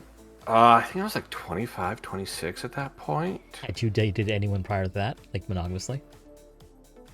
Yeah, nothing super seriously, like 6, 8 months at the most, I think. So you were going to say 6 or 8 people at the most. No. So how did you dated 6 or 8 people at a time? Not serious poly, you know? Yeah, they just. So how did you poly. assess yourself, like as being like quote unquote ready for that poly relationship? I guess. God, I actually had this question and answer thought out. It was in college, and I went to college late, as compared to a traditional person, and somebody had said that they wish they could monitor their partner's thoughts because even thinking about another woman was cheating to them. Oh, Jesus Christ. And I took a lot, and when they said that, I kind of like reflected on that. I'm like, this bitch crazy. But I started like thinking, okay, wait, now I don't care. I just viewed sex as like a pleasurable activity. The same. I'm like, well, so is playing video games. Would I get mad at my partner if they were playing video games with somebody else? Not really. Well, so then that's kind of what. Okay, if it's a game that we like set aside for each other, then yes, I would be very mad. Maybe, perhaps. We are playing Resident Evil 5 people are like- together. Sometimes people expect, like, oh, we played this video game together once. This is our thing. Yeah, like And they Valorant. get really upset if you play it with other people. Can't handle those people. Yeah. Oh, yeah. But that's kind of like what kicked mine off into realizing, like, yeah, I don't think I would care if my partner had partners. Yeah, jumping into it without... I'm assuming this might be me, like, reading in a bit too much, but if you're in chat, hopefully you're over 18. If you're over 18 and you don't have experience in dating, you're probably going to be very awkward with just one person. Yeah. And multiplying that to multiple people, not something I would recommend. That's If a you good do Google think Doc. you are poly and you are an adult dating for the first time, lead in with that with your potential partner. But I would keep it to one at the time. And be like, hey, I think I'm poly, but at the moment I just want to keep with one partner and be that one partner's only one partner. And then reassess if, you know, you are. If you both are. That's a good point. Don't go into this thinking you need a poly starter pack that you gotta have 2 partners off the bat. You can be poly and have a single partner. Even if there's even if there's a good sale on poly partners, like sometimes, you know, you don't need to get the sale. Yeah. Yeah. Yeah. Just one Because it's like, I'm married Poly to a battle man, but that pass. doesn't make me less Like bisexual. battle pass you is know? crazy. Yeah, no, agreed. Agreed. The poly battle pass, totally down for that. I feel the urge to buck the trend slightly. Sure, go for it. This question is ambiguous about whether you're talking about joining, establishing a relationship with someone who already has other partners, or whether you're talking about dating multiple people at a time, or whether you're talking about collecting a bunch of partners and you're the hinge. It's ambiguous. But my take on it, as someone who is closer to a half century than a quarter century old, I would say you have to know yourself. And I think going into a relationship that's already established, so dating either a person that's already has a partner or partners, or dating multiple people at a time, that's going to be a really high learning curve. That's going to be really rough, and you'd need to make sure that you're really open to learning and they're really open to learning, and everyone's respectful and all the power dynamics are considered and everyone is mindful. And there will, even with all that, it'll be difficult. But I don't want to say like it's impossible. I never want to tell people like, no, you can't do this. It's not healthy. Because there might be certain situations where you can do it in a healthy way. Also, people are just going to do whatever they're going to do. If you want to date someone and we tell you, no, that's not a good idea, and you want to do it, you're going to do it anyway. So I'm not going to be here and say, oh, no, you shouldn't, go just date one person. If you're in love with someone that already has a partner, or if you're in love with multiple people, and the only way forward that you feel comfortable with is poly, then learn about it, read about it, talk to people that you know about it, ask questions like you did today. That's great, because you're going to do whatever you do. You're going to live your life. We can sit here and say, what we think is best, but ultimately it's your decision, and I want you to be happy and safe. Yes. I love how a lot of polyamory boils down to super deep conversation and so much education. I read a lot of books, right? But when I got serious about learning more about myself as a polyamorous person, I have so many books on my shelves now. All I do is read and take notes. But yeah, I don't wanna try and steal what Vivika's been saying, but it's kind of the same thing. Have any recommendations for like literature about polyamory?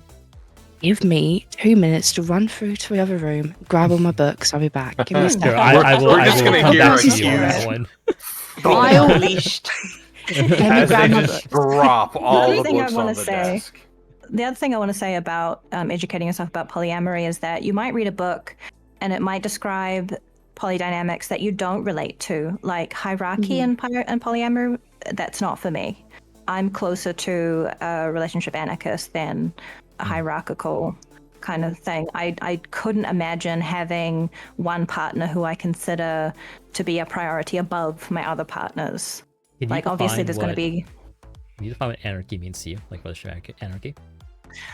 I don't feel comfortable saying I am a relationship anarchist. I just feel closer to that than the hierarchical version. So with sort of, as I understand it, I have not read a lot of books. I've just sort of done Wikipedia searches and things like that. So I'm not super up on the lingo and everything. No, but fine. from Like, this is just what it understanding- means to you, not even like the So from my understanding, when you have a hierarchy, you have like a primary partner who like you might be married to, you live with, and then you have, secondary partners who, you might see on the weekend or they might stay over, but they're not the person that you're the most committed to, that you're most invested in.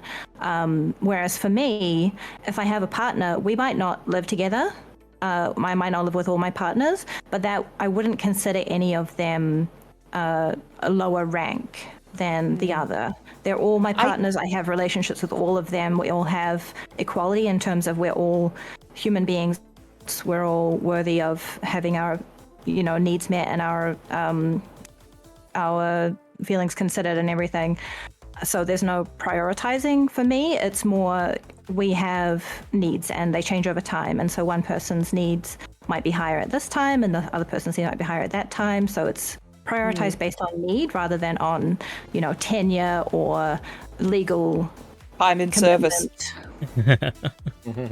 Sure. Right. But like hierarchical relationships don't, and this isn't refuting what you said, I'm clarifying for chat here. Hierarchical relationships don't mean necessarily that someone there's like the hinge or whatever, and then one of the partners is the lord of the relationship and everyone else is the peasantry. That's what my ex thought it meant. Oh no, I could definitely see that. Oh my goodness.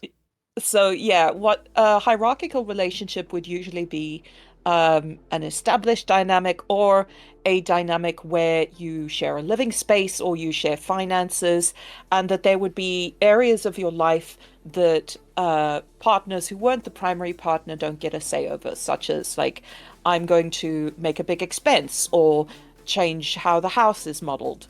My partners in the States, I'm sure that I would tell them about it, but like I wouldn't necessarily go, is that okay if I buy a car? Because it doesn't necessarily affect them. Yeah, it's like talking about the nesting partner versus like other ancillary partners in the dynamic, which isn't everyone's dynamic by all means, but that doesn't mean that they are less important to me, or that like I would be more okay with losing them, or like that I could discard them more easily. Yeah, but I think or this that is their important though, needs because matter less. I think people don't recognize sometimes that like a nesting partner versus like someone who's newer to the dynamic may not have equivalent like say over things. Yeah, and like there is one partner who very definitely wants to move in, and like if and when they move in, that hierarchy would level out between like my husband and them, because they would then have a stake in, say, big financial decisions or decisions about the structure of our relationship, like the physical structure or stuff like that, or medical treatment, for example. Whereas the people overseas, they wouldn't have that equivalent like stake, quote unquote. But I just want to emphasize to like non-poly people or people who may not be sort of as educated in this world, it doesn't mean that one partner is any lesser in your estimation. It's about how much stake you have in each other's lives, and how much like decision-making control and input you would take from each partner. Yeah, this is sort of the back end of poly, so to speak, because like there is the emotional and sexual aspect of it, and then there's the actual like lifestyle. And I think not enough people consider lifestyle, because it's completely valid to have a lifestyle but that is anarchist, where it's like nobody really gets more of a say than the others, or it's completely dependent on like who needs what. Like that is so valid, as is like the established dynamic is who's living in your household versus who's living outside of your house too. Yeah, and I think a lot of this kind of comes from default assumptions about monogamy. Like we have this roadmap that we expect they will date, they will get engaged, they will move in together, they will get married in whatever order.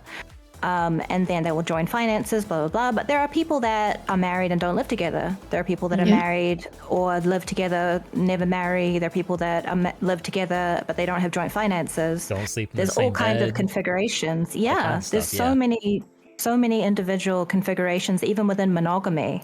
But I think a lot of people do have that default script of date, engage, marry, children, all that kind of thing, which isn't necessarily true for everyone. Yeah, it's trying to apply that expectation to like a polycule. It doesn't work because you can't give everyone equal shares and everything. This isn't like a corporation. This is like people's like lives. And your partners, they're not your children. Yeah. So like if you buy one a chocolate bar, you don't have to buy the other one a chocolate bar. Like, they can procure their own candy bars. I'm about to say, I'll be real mad if you buy someone I'll a buy chocolate you one bar, if you want one, but and it's you don't buy fine. me a chocolate bar. Right? Where's my chocolate bar? At the store, I'm gonna buy everyone their favorite because I know, and it feels special to me. Cadbury fruit and nut, please. Really? Cadbury fruit and nut? Yeah. Oh, you like the sultanas and all that? Gross. I do like raisins in chocolate. I don't like peanuts in chocolate. Give me a full I was hazelnut. gonna say Snickers, but now I feel like I'm gonna get judged for the peanuts and chocolate. I'm more No. judging Snickers is goated. Snickers is so good. I'll accept all of these chocolates in my mouth. Thank you. Look, as a child of the British Commonwealth, like I'm allowed to like Cadbury, okay? Cadbury's, it used to be Cadbury. great. It's not so good now that it's full of palm oil. But Oh, you Cadbury stopped in that. New Zealand is still really, really good. Mm. It doesn't ship well though because it's high dairy content, so it melts really easily. But Oh. chocolate in New Zealand, like I lived in the States for 12 years, and I basically couldn't have chocolate except for like those very fancy like small business ones that are making like really high quality dark Mr. chocolate. Beast chocolate, for example. Yeah. If you told me I could only eat Hershey's, I'd just be like, okay, I hate chocolate now. Hershey's is gross. Yeah. Also, No, it is Hershey's very is legally sugary. classed as cheese in the European Union because it doesn't have enough cocoa to be chocolate. Not Wait, surprised. is that We do- why we- it's kind of funky tasting? Like I've only had Yeah. Hershey's a few times, and each time I've had it, it felt like vomit. Kind of Yeah, like it doesn't have particular enough kind of cocoa or dairy acid. to be chocolate. I that's put in a foul. particular kind of acid that also is features in vomit, so that's why it literally tastes like vomit. Oh, Oh, that's not good. Ooh. I think I can say this because my partner is probably asleep by now, but that's actually how I got them to say yes to me, was bringing them cookies that they could eat with their dietary restrictions. Oh, I thought you were going to that's say you gave them sweet. stuff that tasted like vomit. I don't know. I didn't eat it. She's not that's how that I kind got of my spider, parents okay? marry me. I just threw up on them. It's like, hey, will you... It's what spiders do. It's a whole thing. I mean, if you're into that, I guess. Everyone's relationship is their own. That's all I'm saying. Man, I miss New Zealand. My auntie lives in Auckland, and like the food there is so goddamn good. It is, and we get New all Zealand and these- Oz both have fantastic food. Yeah, we My get biggest people from culture all shock over the world as an coming and American. opening restaurants and stuff too. Oh, absolutely. My biggest culture shock was like the eggs can be stored outside of the fridge. Yes. Here, you're gonna get Wash them. salmonella, like Dude, Yeah. so easily. I Well, lived the in reason- Belgium the for reason- 2 years. The Did you reason really? you can't, the reason in America you can't store eggs outside of the fridge is that they pre-wash them. It means that they're not stable at room temperature. They will go off. But in other countries, they don't wash them because they don't have such terrible conditions that it's guaranteed to have salmonella on the outside of the Right. egg. And so they can be stored at room temperature because they're stable because they have that natural coating. Interesting. I did not know that. Yeah, I live in- Americans, like, a lot of your food is not good. Like, not No, as it's in very low bad... quality. It's not as in you can't cook well, but, like, the Well, food that's you guys. production You can't cook well. is not Yeah, great. there's a whole thing about cheese, but I won't get into it. Listen, there is nothing wrong with boiled cabbage, all right? Okay. Boiled cabbage is okay in stages in certain situations. I prefer it fried. It's like stuffed. If it's like a stuffed visiting cabbage. I'm never visiting any of your houses that smell like cabbage. I'm hurt. Yeah, I lived in Belgium for 2 years, and for like the first 6 months, I couldn't find the milk because all our milk is refrigerated, and it was just sitting out. It wasn't even on a shelf. It Yeah. was just You're on the kidding me. fucking It's floor. outside the Shelf fridge? stable milk. Yeah, I thought it was bleach because they package it just like our It's bleach. in big jugs, yeah. That's You insane. can to get me. shelf stable milk in the US too. Yeah, because they don't pasteurize it over there. So I was like, for 6 months, I didn't have milk because I couldn't freaking find it. That's So I went with so a friend, and I was like, man, where do you get your milk at? And he points. Mm. That's hilarious. I thought milk in a jug was crazy, like the Canadian style. Like shelf milk. I would not drink that. I'm sorry. I've been conditioned It to was not really drink good. non-refrigerated milk. I enjoyed it. Yay, Yeah. kefir or kefir, So whatever that's Belgian called. milk isn't Kefir is unpasteurized, it's ultra pasteurized, so it's shelf stable, so it doesn't need to be refrigerated. Right. Unpasteurized milk is what conservatives in the U.S. are drinking because they're idiots. Yeah, and dying. Mm. Oh, because they're alpha males, and like you Yeah. have to, you We have to kill eat the raw alpha males eggs by and drink giving raw them raw milk. milk. Yep. Yeah. All I know is that the ice cream was really good over there when I was Oh, there.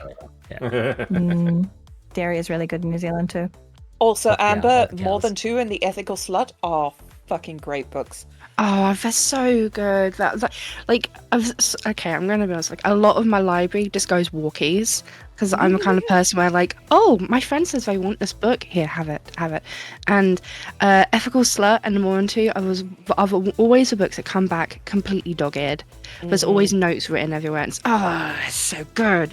But also, Polysecure goes over the attachment styles and trauma, which I think Vivika might enjoy going over and reading and like Ooh, learning more thank you. about. And also the Anxious Person's Guide, which is amazing because I'm a ball of anxiety 82 hours of the day. It's also really good because it goes over like the general anxieties as a person who is new to non-monogamy can kind of like relate to and work through by themselves without having to, like, I'm not saying don't put pressure on your relationships and stuff, but sometimes working for your own shit, pardon for swearing, working for your own shit is how more dare I know is more happy and healing on yourself because you can like, oh yeah, this works. But no, they're the 4 books that I found have helped me and so many other people on their polyam journeys. Highly recommend them to anybody. Thank you. You're more This is than a great welcome. segue into this question here from Marshmallow. Mhm. How are you able to deal with people who don't agree with polyamorous relationships? And if they're willing to understand, what are ways that you're able to teach them? Can I we used use the video food? game reference. You may use food as an analogy. An analogy. Analogy. An analogy. Analogy. Just know it will make me hungry. Again, so it's not a deep one, but I always go off of the premise of like ice cream. Like, I love chocolate ice cream. Okay, I fucking love chocolate ice cream. I can eat an entire pint of chocolate ice cream. But sometimes I come across a pint of mint chocolate chip and I'm like, ooh, I haven't had mint for a while. I like mint. And mint and choc go well together. Oh, they do. And yeah, it's so I kind of I hate making relationships sound like food, but I kind of just base it like, look, I love chocolate and mint chocolate chip so fucking much, but sometime down the line I'm gonna want macadamia nut and white chocolate or something, and so I'm gonna be honest with you, I'm gonna have it a little bit. Yeah, more than okay. Go for it. Yeah. Vivika, more than happy. And that's kind of how I do it. I kind of try and teach them in a way that, like, look, I'm never gonna dislike chocolate, but I am gonna like something else along the way. And it's personally for me, obviously, polyamory is different from everybody. Everyone has their own interpretations of polyamory and the different types of relationship arcs and stuff like that. But like, I can't put the expectation and the pressure on one person for the entirety of the rest of their life to only like me, to only like chocolate ice cream. If they want to at some point in the future check out Snickers bar ice creams or something, I'm not going to be the one to hold them back from that. And I kind of generally kind of teach people, because I've been quite lucky in my journey. I've not come across anybody who's been super against it.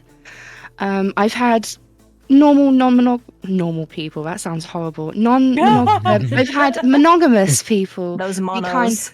The monos. The monos. Kind of, The normies.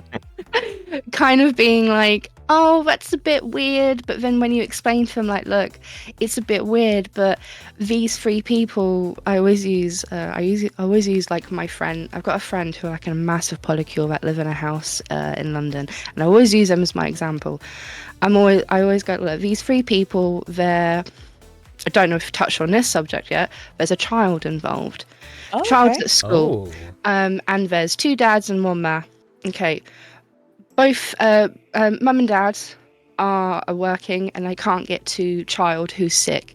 So the other parent has to go and pick them up. And I use that as an analogy for a lot of monogamous people, especially for older monogamous people, when you bring in the fact that it takes a village to raise a child. So what's the difference of having a village of people around you if you don't have those connections with family and friends? What's the difference of having that and having a village already at home? Like, they can, like, having more people on hand, like, can help more around the household and stuff like that, and helping with childcare and things. As long as that's what the relationship entails, it's all been okayed by everyone, obviously. But that's kind of like how I describe non-monogamy to people, and like try to. I don't want to try and coerce people into it, but that's how I explain it to people and how I try and teach them that in education. I throw books at people a lot. But yeah, that's food. Not to read, villages. just to actually like throw them at them. Right? Oh, I throw them like Just 20 blunt miles force. an hour. Well, speaking of There's books, a the reason books why that they only have Amber- hardcover. The books that Amber recommends are in chat right now. Vivika helped post those for us. Thank you, Vivika. Thank you. You're welcome. Thank you.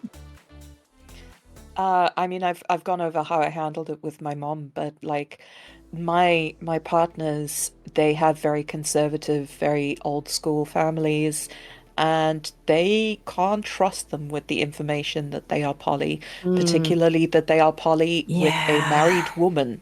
Because if I was single, right, they just look like, oh, you're just dating this one person. It's just long distance. But at least one set I have met in real life, and they know that I am married, and they just think that we're besties. And you know, it is difficult not to be able to be open with them, and open by extension. We can't be open with the people around them, and we can't be open with a lot of people around us, because it might eventually find its way back to them. You know, that's actually something that I foresee potentially being an issue in the future, is that, you know, my partner may be able to openly say that he is dating this new partner that he has found, but he won't be able to say that he's been dating me, who has been dating him for 5 years, and we have been through a lot together. If someone doesn't want to understand, they're not going to, and you can try and explain, but if they don't want to listen, they're just not gonna. My mom, like I said, still gets po-faced, and I said, oh, I'm going to introduce a partner to you. And she was like, it would be weird. But, you know, if he moves in with me, then she's going to have to. So Yeah. she's just going to have to get over herself. Yeah, there are some people that just won't be able to accept it, I think. Sorry, go ahead. Oh no, it's fine. So the way that I first talk to people about it is less about the I guess I try not to really compare it and just explain it as I don't want to have expectations from one person to fulfill every single need that I have forever. I am a person who I have a lot of needs, and I recognize that as a person. And I also love a lot, you know. So I like to be able to say, I love this person, but maybe we're not interested in the same games, and maybe we're not interested in going out in the same way, and maybe we don't have all of the same interests, but I am in love with this person and I enjoy that person's company. Well, I might not, and this is dumbing it down, because obviously relationships don't all dumb down to the things you do together. But for me, like, that's how I connect with my partner, are the things that we do together. And so I I don't want to feel like I can't be with someone because that person doesn't match me blow for blow in every single aspect. And so I am opening up my options to being able to be in love with someone and not need them to be every single thing I need. And I have the option to, if I fall in love with another person and we're all compatible, to fulfill those needs also with that other person as well. So I don't, nobody feels pressured to be someone or something for me that they aren't. I can love that person for that person, and it's for me that simple. They don't have to be anything more than who they are. Yeah. I think that a lot of people kind of make the mistake when you talk about polyamory in the first place. They just dumb it down to like sex, and they're like, Yeah. well, can't you just have sex with the one person more? And it's like it's not. It's not about Yeah, just fucking. it's not about that, you know, like the sex is great, but it's not even for me personally a factor when I'm talking about polyamory. You know, I'd like to have a good sexual relationship with all of my partners, and it doesn't matter, you know, like that's, to me, that's not part of the equation. Yeah, you see, that's interesting because like it's not like polyamory is a new thing. Like they just called it other things back in the day. They called it swinging, Right. wife swapping, etc., etc. And I think this is a shallow understanding of it that comes down to like, oh, I'm not fulfilled with like my wife, my husband, so I've got to like find that fulfillment elsewhere. But like this person is disposable, essentially. Yeah, And- like it's That happily ever after myth. exactly. it's Sometimes- ridiculous. And sometimes it is about, like, there is a sexual element, because like my husband is a ball of anxiety held together with beard clippings and string, right? And I love him so much, but he is also the subbiest sub that has ever subbed to sub. Yep. Like, and I am a very dominant person, so that works well for us. But I also sometimes crave like a more dominant person to be with, and I like to be a bit submissive, and I have a partner that is like the only person that I trust to be switchy with, and that he is more dominant, and like he's the only one that I allow in that position in my life. And like, you know, we have a fantastic relationship even without sex in the equation at all, but that sexual and emotional need is a very important part of why I'm with them. Yeah, it's interesting when people boil it down to sex too, because being demisexual, sex is never the first thought for me in a relationship. I would be course. happy dating someone who is sex averse and asexual. I've considered that about myself, and I would be open to it. I haven't dated someone who's like that before, so it would be a learning curve for me, and all asexual people are different. I'm technically on the asexual spectrum as a demisexual. But yeah, the idea that it's just sex is, yeah, it's conflating, you know, swinging and wife swapping and that kind of thing as mentioned. Yeah. And I feel like for me, I'm fine if my partners have friends and family that they don't want to explain our relationship to, that they just want to give the impression that I am their partner and that they're my only partner. I'm fine with that, because that's not to do with me, that's to do with their relationships with their friends and family. But for me, I'm not going to tolerate anyone in my life personally who doesn't accept that I'm poly. If I can give them education about it and explain things and help them to understand, and they still don't accept it, they still look down on me or think that, you know, there's something wrong, then they're just not going to be a person that I invested in my life. They're just going to fade away, basically, because this is a big part of who I am, and I've hidden it for so long. And I, at one point, even felt uncomfortable disclosing it, like, to do with my VTuber persona, because I thought I'm various shades of LGBT. I'm pansexual, I'm polyamorous, I'm demisexual, I'm non-binary. I have Sounds so like many you're fucking describing flags. me. Flag battle.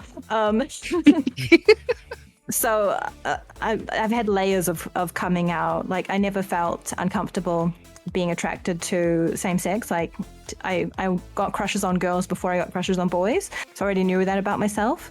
But then there was like, oh, no one accepts polyamory. Polyamory is seen as deviant, so I felt I needed to hide it. And also, So I don't like, wanna do that anymore. selfish. Yeah. I'm sorry, Reverie. I think I may have spoken over you. Like, I thought it was a gap, but like, I think I may have cut you off. I am so sorry. No, you're perfectly fine. This is an incredible conversation. I think we all have a pretty good flow going. I think my final thoughts on it is it kind of piggybacks off of what Vivika was saying. You can't. I learned a long time ago that I cannot live my life based on other people's opinions of what I'm doing and how, they perceive the rightness or wrongness of it. And so when I am dealing with someone, I never educate with the intention of converting them or making them understand. I just provide the information, and what they do with it is up to them. And if at the end of the day they're like, I don't like that, I'm like, that's unfortunate, and I just move on with my life. Oh my God. I don't, What a I don't, I don't allow their opinions of what I do and who I do it with to affect me. And I'm not saying that, everyone's going to get to that point. It has taken a lot of years, a lot of tears, a lot of self-reflection, a lot of honesty with myself and honesty with other people, and understanding what kind of person I want to be to get there. But it all kind of boils down to, you're the one who's living your life. And if polyamory is something that feels natural to you, something that you want to do, then, at the end of the day, it doesn't really matter if they don't agree. Now, does it matter if you're in a relationship with someone and then you've discovered that you're polyamorous in the middle of that relationship? Yeah, that matters a little bit more. Oh yeah, that's a whole other thing. Yeah, that's a whole other conversation. We may not have time to go through that one. To me. That's what happened to me. I was in a very long-term relationship. Started out monogamous, but I'd known that I wasn't kind of monogamous. And I kind of emerged into realizing that I'm just not.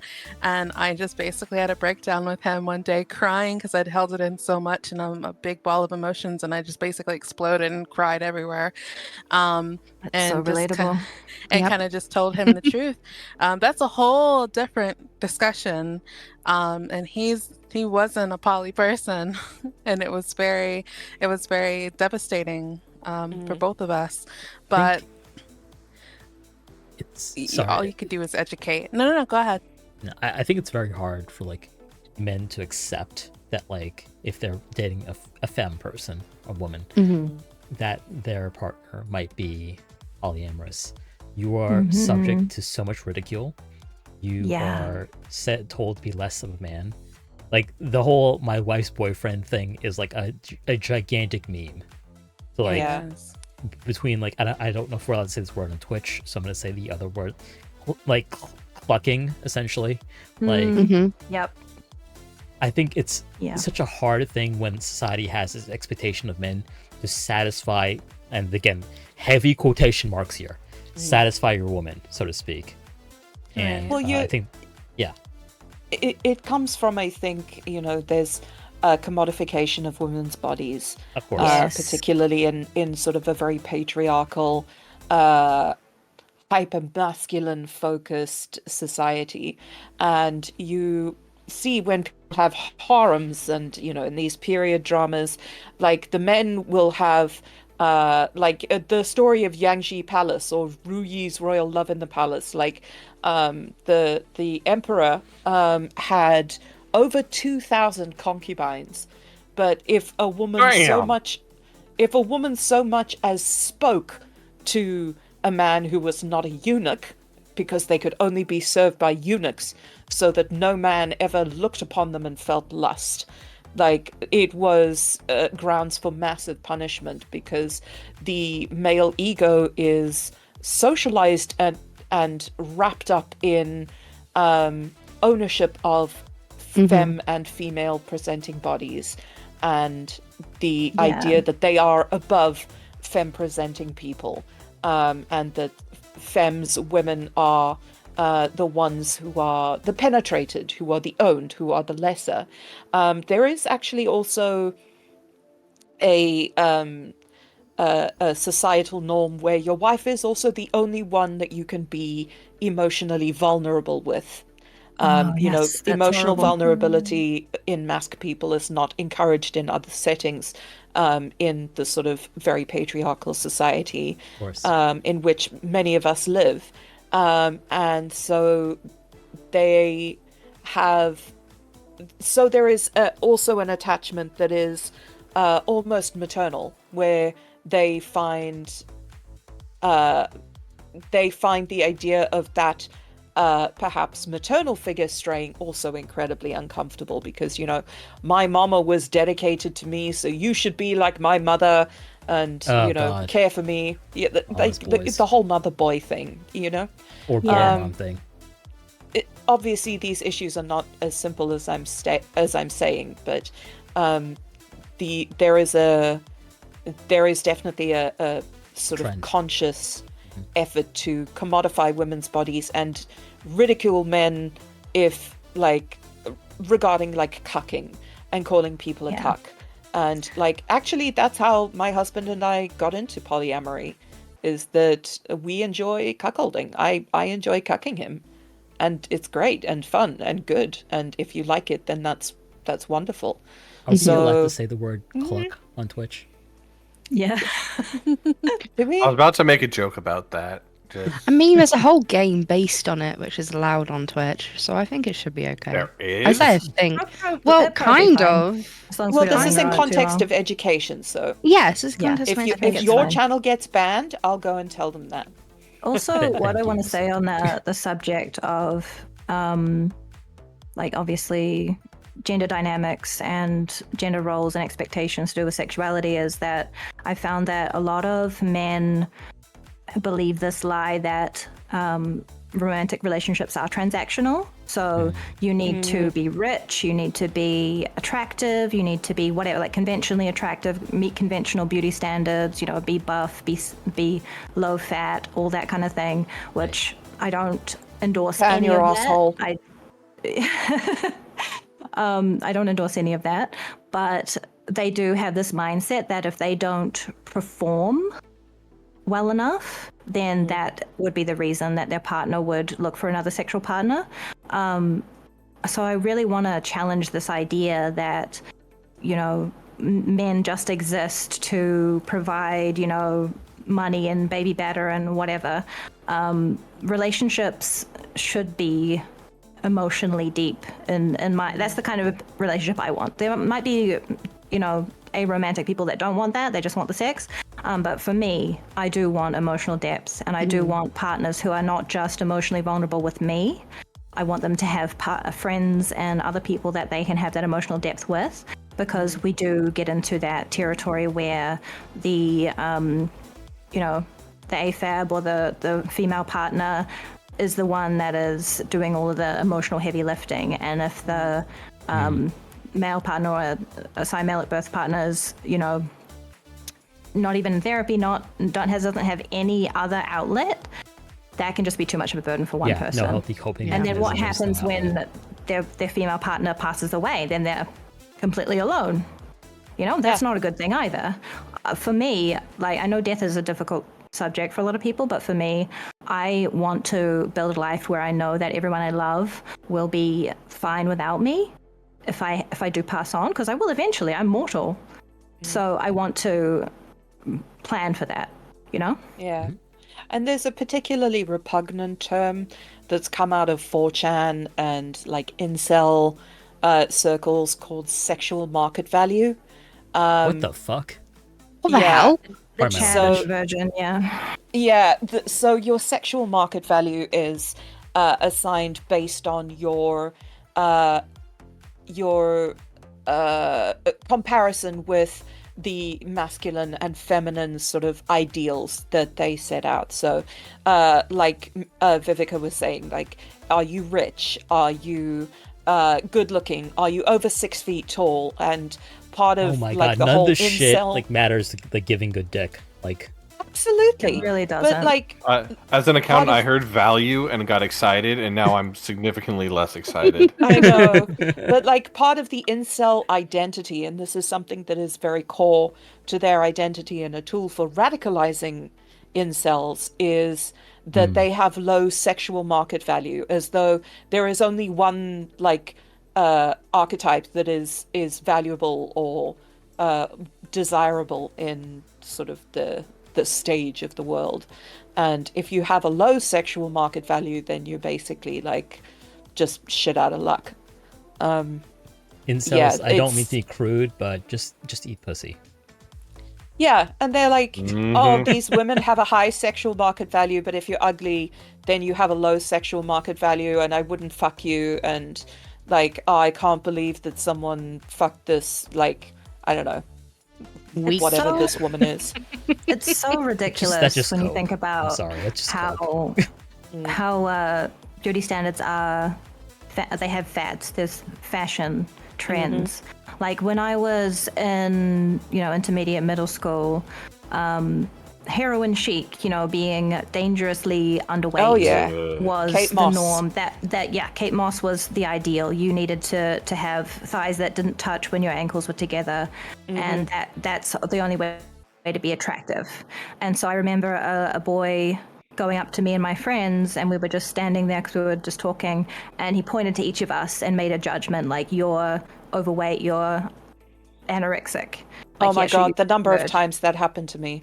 Yeah. And the thing is, like, people are getting all kinds of different treatments now. Like, they're getting Brazilian butt lifts and implants and things like that to appear more curvy. And so my body type is now in fashion, but I also know it can go out of fashion at any moment. And I just don't give a crap because I love my body.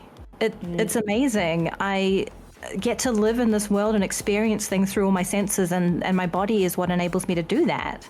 And I genuinely believe that all bodies are beautiful. All humans are beautiful, no matter if they have any kind of deformity or anything like that. I don't feel any repulsion at, like, I've had eczema when I was younger, really, really bad, like skin conditions, physical deformities. That doesn't matter to me. They're still beautiful. Yeah, and like for me, like y'all, I look like I should be in London, about to ring a bell, watching gypsies beneath me. Like, Settle down. You're a and handsome man. I've seen pictures. I don't have trouble. It's you will find people that see your Yeah. worth for more than that. But it's a radicalization thing, right? It's a means to create an us versus them. They even have like judgment threads where you can post like a picture of yourself and people will like tell you why you're ugly and worthless, and Oh, that's Christ. depressing. yeah, That's it's all so wrapped up sad. in radicalization and digital self-harm, and And that's a lot of the way that we expect men to socialize with each other, isn't it? Bullying and ribbing each other and that kind of talking. thing. So that's Yeah. like a society-wide issue that's just become kind of condensed and Yeah. become well, really it's toxic it's in the these spaces. far end of the spectrum that's just coalesced in sort of a corner of the global village that nobody really enjoys like policing or paying attention to, because it's dark and gloomy and the streets are weird and it smells like pee, and Maybe a little bit of vomit chocolate somewhere. yeah, Oh, exactly. dang Hershey's. All right, stop describing New York. All right, chat. The depths typically last about 2.5 hours. We're getting close to that time. So if you have any sort of closing questions for our panel, you need to get them in right now. This is the cutoff.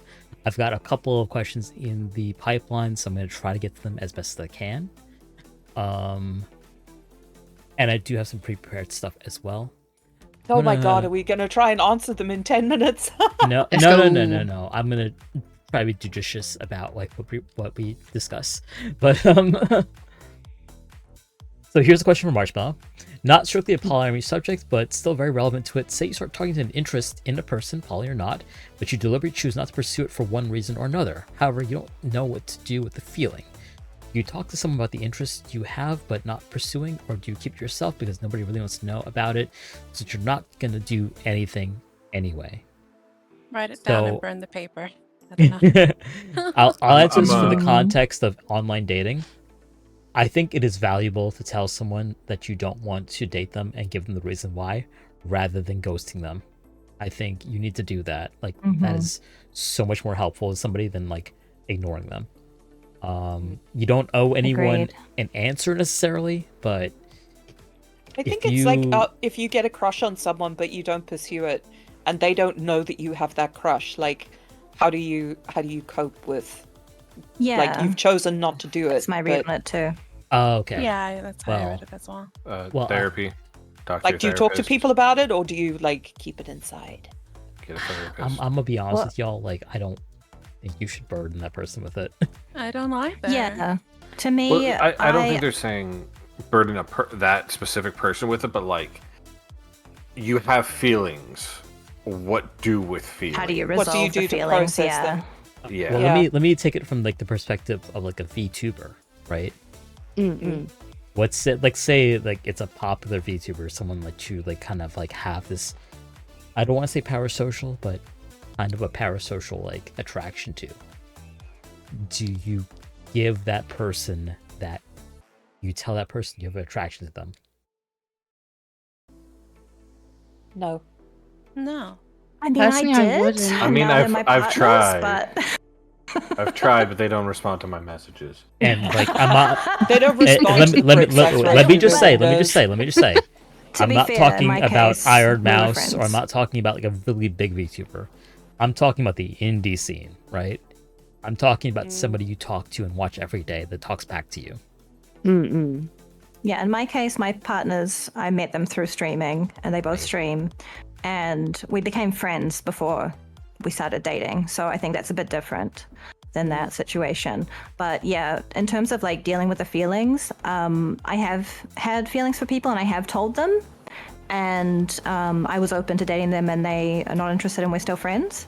But I know for myself that those particular people were not going to be burdened by the feeling. They were not going to be made uncomfortable because they're my friends and I know them well. If it was someone I didn't know as well, I would probably not share with them at all. But I would work through my feelings. For me, again, I don't get jealousy. So for me, working through my feelings is just like being happy for them, watching them be happy, being emotionally available if they want my emotional support. So I don't feel like I have a lot to say in terms of how to resolve those feelings if they're more difficult, if they're more painful for someone, because that's not my experience. I mean, No, I agree. have friends that I know that I can confide in about these kind of things because we sort of provide that kind of support for each other. Yeah. And we just like giggle about how cute they are and like, oh, he looked at me. And like, and sometimes it's like that. I think that having someone who is a safe person to talk about stuff with that won't use that information against you or like try and sabotage that relationship or like go and try and get you together, you know, is a godsend. And I would like to hear from Reverie because her lips have been parted for ages, so I know that she wants to say something. I think it depends on who you're planning on telling. If you're planning on telling the person and nothing has ever really been established because it sounds like you're interested in someone, it wasn't like you're talking to that person or you guys were actively engaging, but you just are interested in them, then I would probably just like tell a friend, like Miss Vika, Yeah. like, you know, I kind of like this person, but I don't feel like pursuing. I don't think it would work out. I don't think there's anything wrong with that. I personally do a lot of journaling. It just works for me. I'm a pen and paper type of journaler. I feel like that works better for me if Same, I'm dealing Bessie. with emotions. Mhm. Yeah, and you know, when I tend to feel better, I feel like I don't need to talk to someone after that because I'm kind of like pulling it out of myself in that way. Yeah. But in terms of if you were not actively engaging with that person, I wouldn't suggest telling that person. You know, especially if it's someone who's like a friend, as an example. If it's just like a friend and maybe that person has never expressed interest and you kind of say, yeah, I liked you before, but I don't think I'm gonna pursue it. That also might not sound good to them either.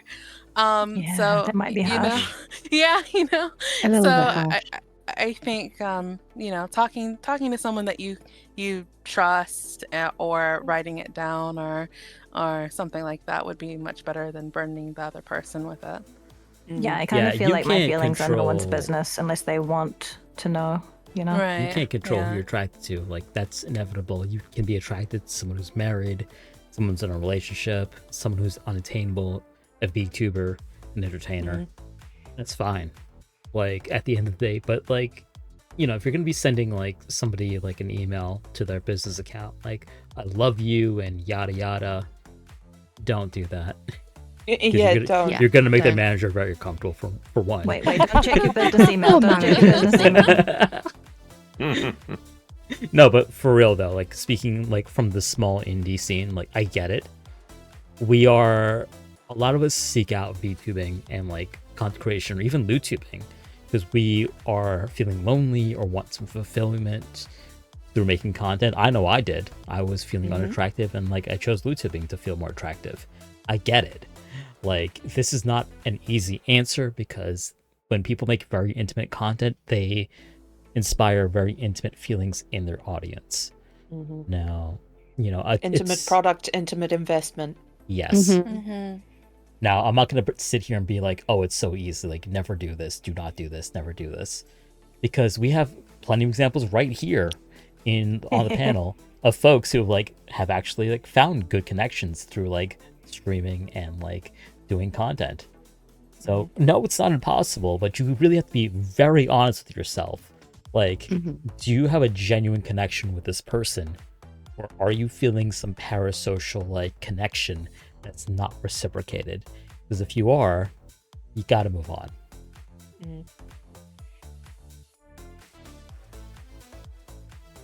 Anyway. No, it's true, because like that made me think, like, when I was younger, I had a bit of a crush on Markiplier, and I was disappointed when he got a girlfriend. It doesn't mean I'm going to go and, I don't know, stick looped up forks in his garden or whatever. Looped up Wait, why the forks. forks I looped up? don't ever That's want to so get on your specific. bad side. I know. I was I about don't to say know. it was really It's- specific. I was just thinking of the weirdest thing that I could possibly think of. Looped up and- fork. Okay. What kind of loop is it? I have a question from my bank of questions, and it's about like, so I've got 2 more questions to go, and I'm gonna answer this one from Marshmallow too, just to give you guys an idea of time. It's about the predilection to be polyamorous. So, do you think you have a predilection to be polyamorous, or is it something that you discovered yourself through the course of your romantic experiences? I definitely am poly. I Yeah. just didn't have the word for it when I was younger, but Yeah. I've always been poly. I consider it myself to be my orientation, part of my orientation. So I've known that I was bisexual since I was a child, and I've known that I was sort of poly when I was a child. I was never told that that was an option. We discovered that, way later in life. But yeah, I also was from the get-go.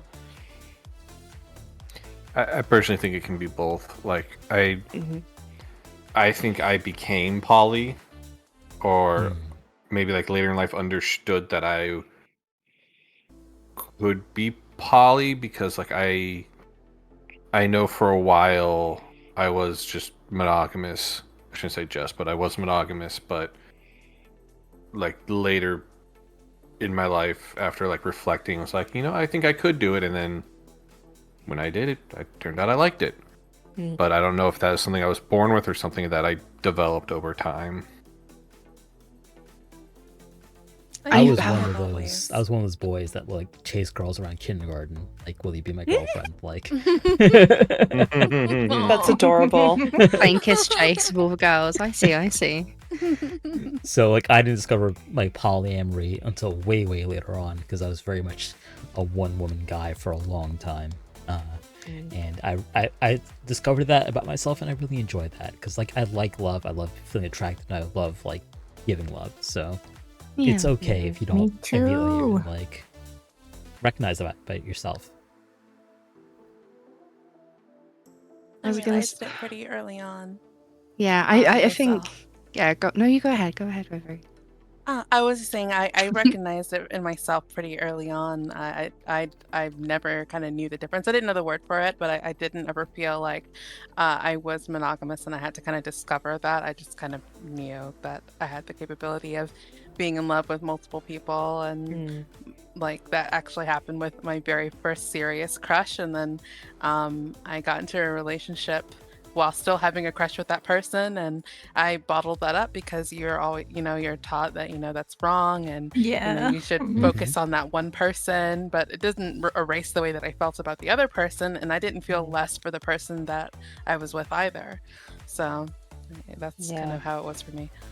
Yeah, I was so I hard. was I was gonna say like how I learned I was polyamorous when I want to say in my teens. I don't remember when exactly, but it's kind of the same of like, oh, I'm fancying my friends while I'm also dating someone else. What is going on here? And I think with being polyamorous, is in our nature, but learning about polyamory is all about what's been nurtured in us.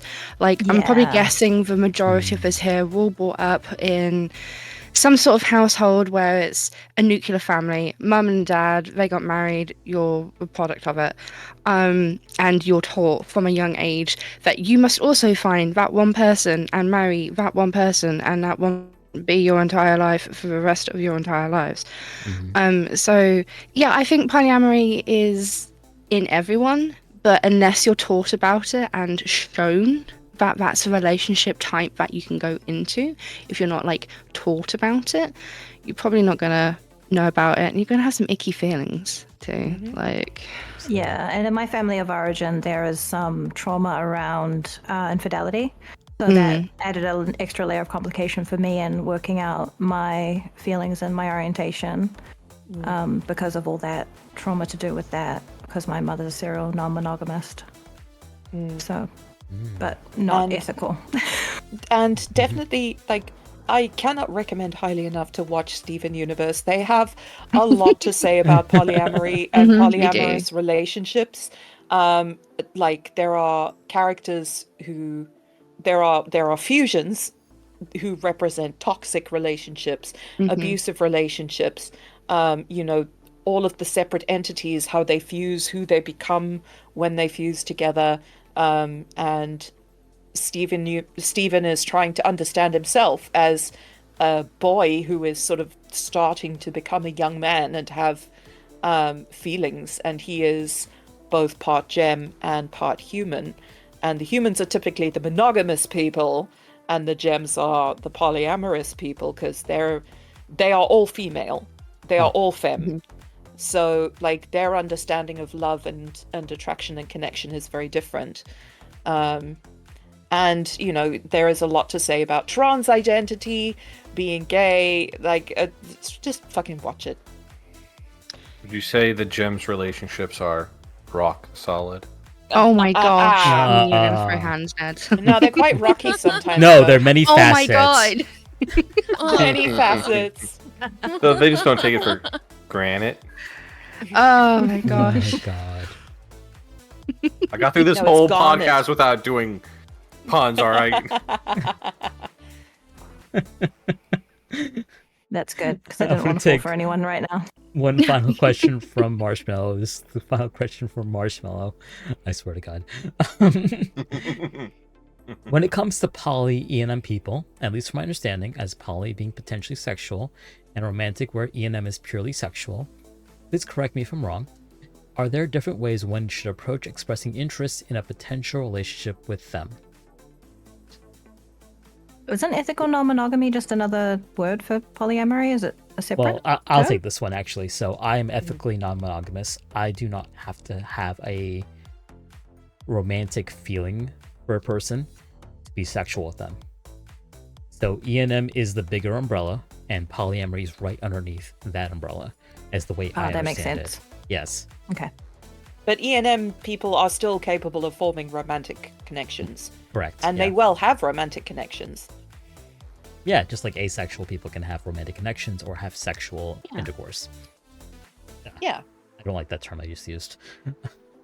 Intercourse. Intercourse. Relations. Relations. Very Not scientific. biblical knowledge. Bumping uglies. Bumping uglies. I love that. Sorry, that's so funny. It's an Bumping American uglies. Hanky panky. The beast with two backs. So I think that if you know this person well and you want to get a relationship with them, you should be able to speak to their interest and orientation. And if you don't know what their interest and orientation are, then you're way too early to be expressing that to them. Mm-hmm. And if they make that a secret, where you have to figure it out, it's probably not a good fit for you, honestly. Mm. And again, I'm looking at this from the perspective of a BFE streamer and like a content creator. Like, I understand like the predilection to be like, oh well, you know, they make intimate content, or they may be poly, or they may be very hypersexual, which is another thing too. But if you don't really know where they stand on these things, it's very hard for you to go in there blind, essentially. And my thing is, if you don't know that, then you shouldn't be expressing that for them, basically. Mm-hmm. And also, I think it's important to know what you want. Yeah. So, saying like, maybe I am very interested in you, like, I would be open to, you know, I understand that you may be poly, that's something that I'm fine with. I would not necessarily be comfortable if you have a romantic connection with me but have a lot of sexual partners, because, you know, that is a very risky thing. And if you do have a lot of casual sexual partners, I don't know that I would be able to handle that. What do you think? Is this something that you're interested in? But yeah, I think what Atra says is very, very much my opinion as well.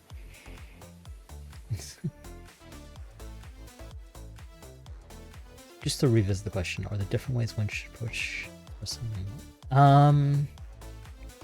I think just approach them as a person. Yeah. Because every Yeah. person is going to be Right. unique. Right. So no matter what their relationship style is, expressing your interest is, you know, you're two people. Yeah, Unless don't build them they up. have a board behind them, Yeah. and you're at like a meeting where you're under a spotlight on a chair and they're all passing judgment. It's just you and them when you're expressing your interest. Yeah, So I think just talk approaching to them. this in an inherently unequal manner is a mistake. Because at the end of the day, if you want a relationship with somebody, you should feel that you're on even keel. You should not enter this with a power imbalance, thinking that someone is like more Absolutely. popular or more deserving of it than you are, because that is Yeah. a recipe for disaster. Huge one, yeah.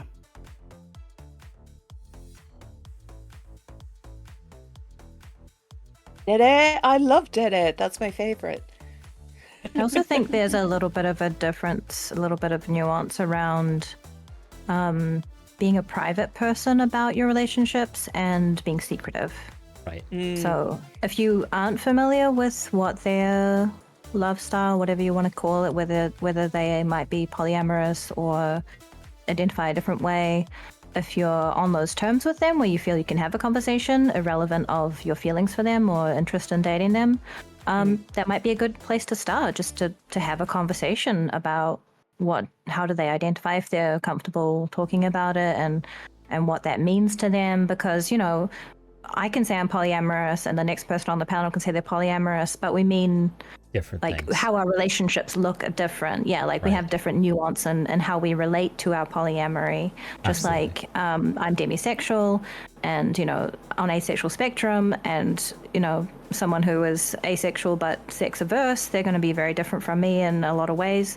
So you kind of have to deal with it on an individual basis of what does this person experience, how do they experience it, how do they order their life and their relationships. It's really individual at that point. So I'm going to close on a question I prepared about VTubing, actually. We've been talking much less about VTubing recently on this podcast, but there is something very specific about VTubing that I did kind of want to get to. And it's this. Is there anything at all about VTuber or anime culture that may lead people to assemble harems? How does this contribute to negative views of polyamory online? Ooh, this is a loaded one. I mean, there's always that tension, right, of the parasocial element, and you know, everyone's eyes are on you if you're the streamer or whatever content you make, and this idea that maybe you're above other people, which is, I don't endorse that at all, but other people might look up to you or things like that. And so there could be kind of a some people will use that, they will exploit that, and we will have, you know, cases come out where people say like, yeah, this person was dating me and also this other person and we didn't know about each other. That's not polyamory, that's not ethical non-monogamy, that's just cheating. Yeah. Just straight up cheating. Right. If you're with people and the other people don't know that you're with them, that's cheating. So just to clear that out first. Yeah, agreed.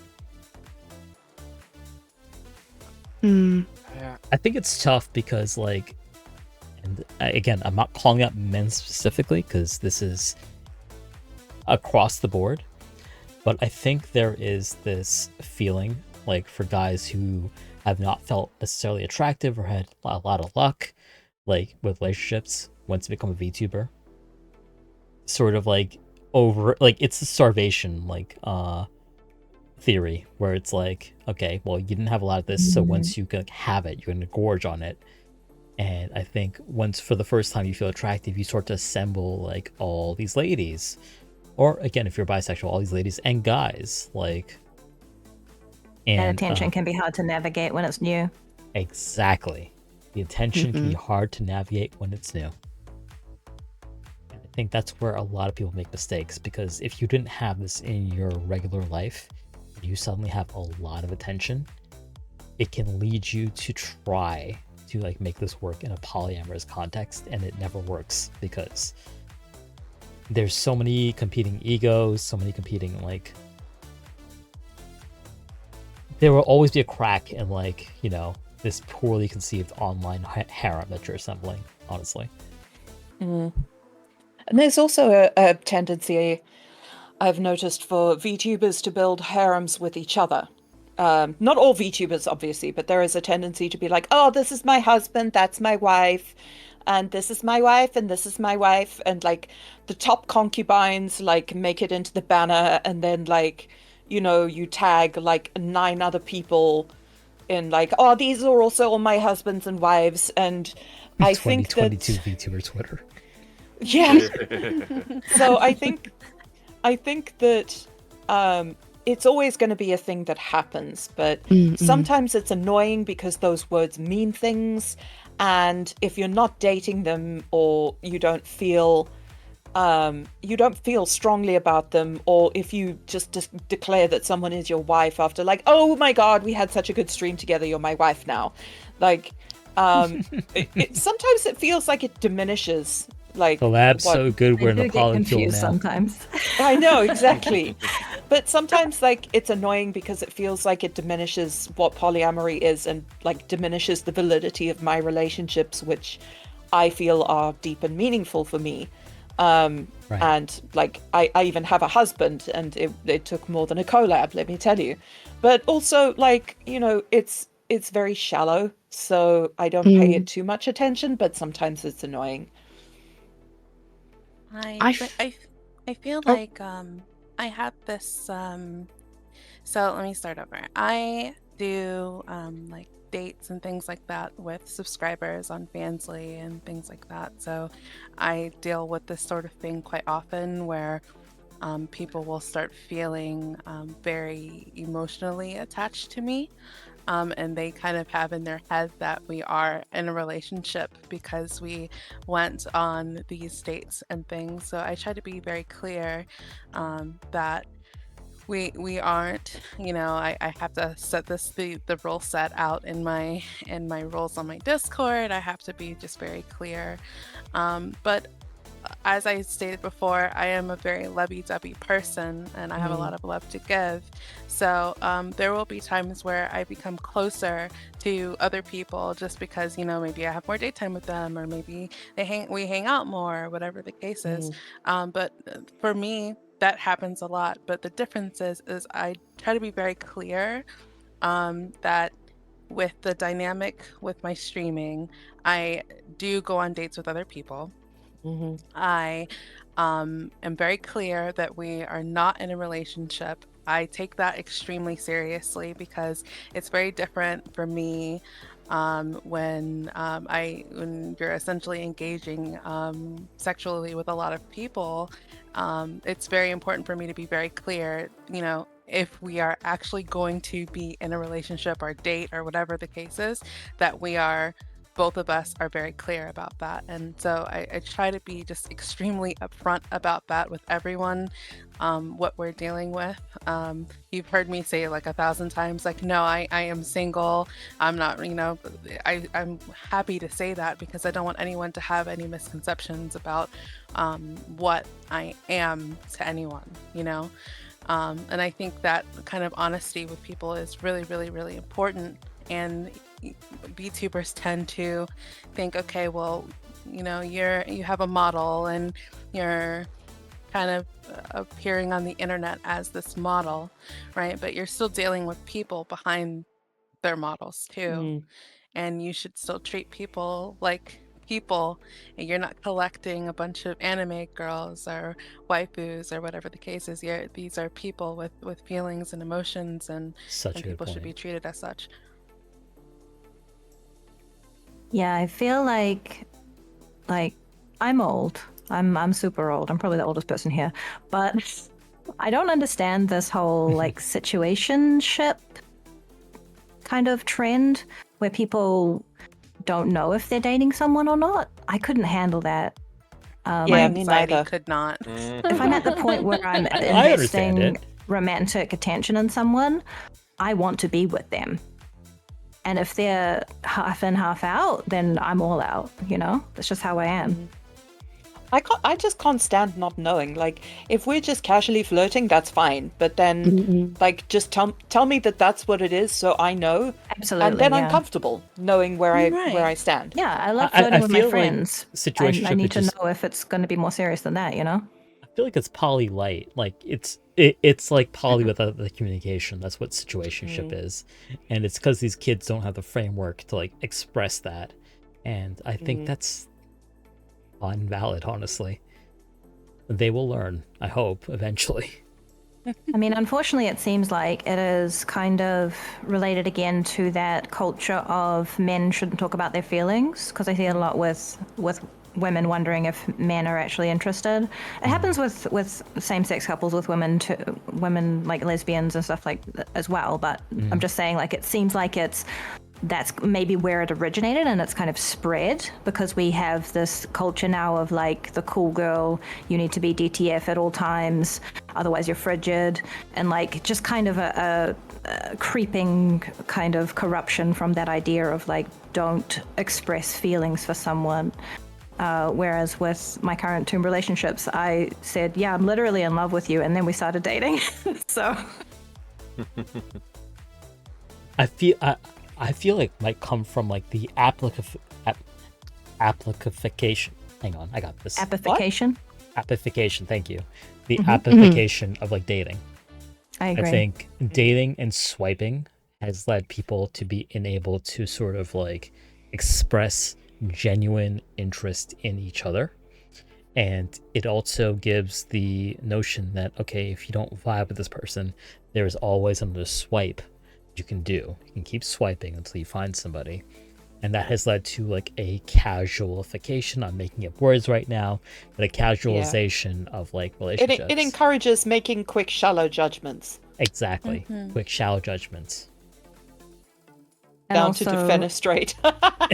and also a fear of missing out. There might be the next swipe FOMO. might be your soulmate, whatever. 100% Vivika.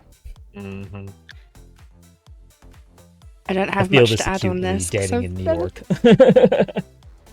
I was going to say that I don't have anything to add to the whole swiping thing because my only time, because I don't do the dating thing. I can't be bothered. I'm too busy. But like Tinder, I've had Tinder once. Okay. And it was back when I was still in emergency services, and I got bored one evening, and so I made an account where I pretended I was an American blueberry pie looking to get smashed in the UK. And so all of my photos of like blueberry pies and certain aspects of being like distressed and like the pie tin's a bit crumpled and stuff. A lot of people Honestly, I would definitely want to meet Wait, with you. do you mean That's the actual hilarious. pie? You have no idea how many matches I got because people just like flicking. They don't care anymore, do they? On these fucking No, Twitter they don't, apps and because stuff men like that. are encouraged to swipe as much as possible. I mean, that would get my attention. I would be like, this person seems interesting. Yeah, swipe And to one thumb. of Like, them- I'll have you, not you, I'll have you, I'll have You you. cast a I wide should've- net to catch the most I fish. should have used it. But instead, I got really into like playing the part of the blueberry pie. I was my mind works in a very peculiar. But I had one That would be person who amazing. reached out and was very upset with me because they matched with me. I just whatever. I'm a blueberry pie. I'm swiping anyway. But he got very fucking upset. He reported my account, and now I can't have God. Tinder anymore. Yeah, all I full wanna do is disclosure, be a pie. I've never yeah. used a dating app either, but what I hear about neither. people. You should use a dating app, but pretend to be a piece of food. Mhm. Don't actually. That makes me feel bad. I've never used a dating app. Like, I went on OkCupid out of curiosity once, but like, yeah, I met my husband in 2005, started dating in 2006, married in 2009 when we were 22, and that's it. Like, I never actively went out looking for other partners. Yeah, I've used 5 dating apps since 2011. Ask me anything. I was gonna say I'm in the same. I'm right next to Atra in that boat. I might eventually have to try using an app if I want to get a female partner, but Yes, I I'm did want to scared. ask you I about don't- this, Vivika. I don't know. Like, I was living in the US for about 12 years, and I've come back to Aotearoa, New Zealand. I got back in May, and I do have chronic illness, so it's hard for me to get out and meet people. I'm trying to reconnect with old friends and things like that. But like, I'm not ready to have a third partner yet. I want to have my long distance partners move in with me first, because I feel like it would be much harder to put the energy I need to into those relationships that are long distance if I have someone physically with me and a third partner with me. That would just be hard for me to navigate with my chronic illness and time zones and all of that stuff. I just don't feel like I have the bandwidth right now. So I'm hoping to like meet more people, make connections, friends of friends. And I do have my best friend from when I was like 6 years old is also polyamorous. So, you know, she might know people that I could be introduced to and learn about friends of friends of friends and things like that. But I'm not in a hurry. I have 2 really great relationships that are a little bit over a year old, and I'm focused on my PTSD recovery and all the physical symptoms that come along with that. But yeah, I might eventually have to look at dating apps, but I'm just terrified that I'm going to be inundated with dick pics. Well, Probably will those be. people will get Probably will reported. be. They will violate the TOS. So like, And depending on the app, you can set it to be like, I am female looking for female. Or, yeah. Does that actually does that prevent people? Because I've heard a lot of lesbians complaining about men posing as women to skirt Oh my that. God. Yeah, I they mean, do. Yeah, I I mean, can't say because some I've do. not been on that side of dating apps. Surprising, I know. But, I think that there are good apps out there. I think it's a user issue. Speaking I as someone mean- who lives in a major urban area where people are very picky, in my opinion. Yeah. Yeah. Bumble used to have a good reputation, but then they did the whole "you don't have to be celibate" campaign thing, basically shaming women into trying to use Wow. their app. Fuck you. Ooh. Ugh. Oh, That was that's see, it's not the gross. answer. They had these big billboards. It's like, Oh. And Bro. Bumble does like their fucking billboards. Wow. So celibate's my answer and- now. And they used to have it where like the woman had to make the first move, but yeah, then they changed that as well. Yeah. they had Did they so really? low user ratings. Of course And they so did, because no low- one Yes, I fucking swiped remember back. that. Like I'm the sorry, I'm not- women Yeah. had to start the conversation.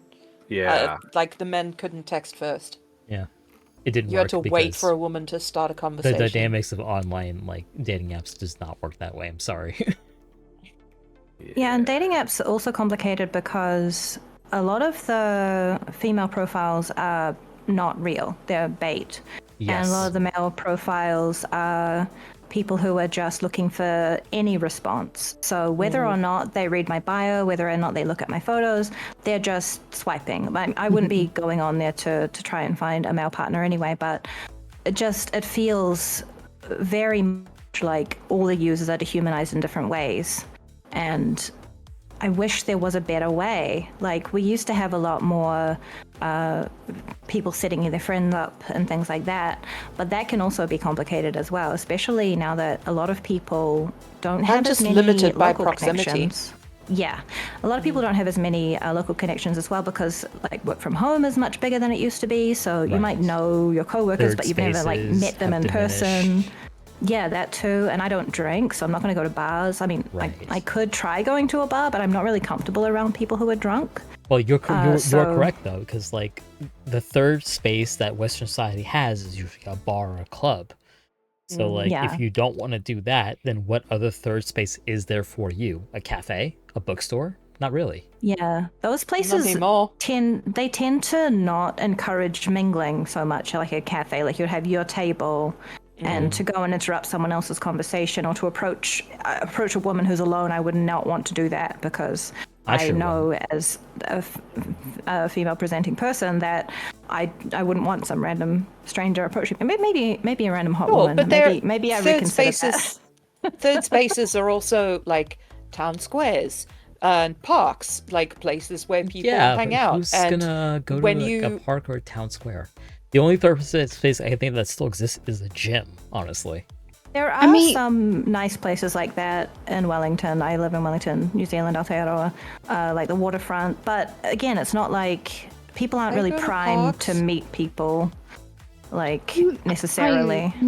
But I mean- the point of third spaces isn't necessarily that you go there specifically to make romantic connections, but like if you have a wide or a broad social life, then you will meet people through those connections that you have.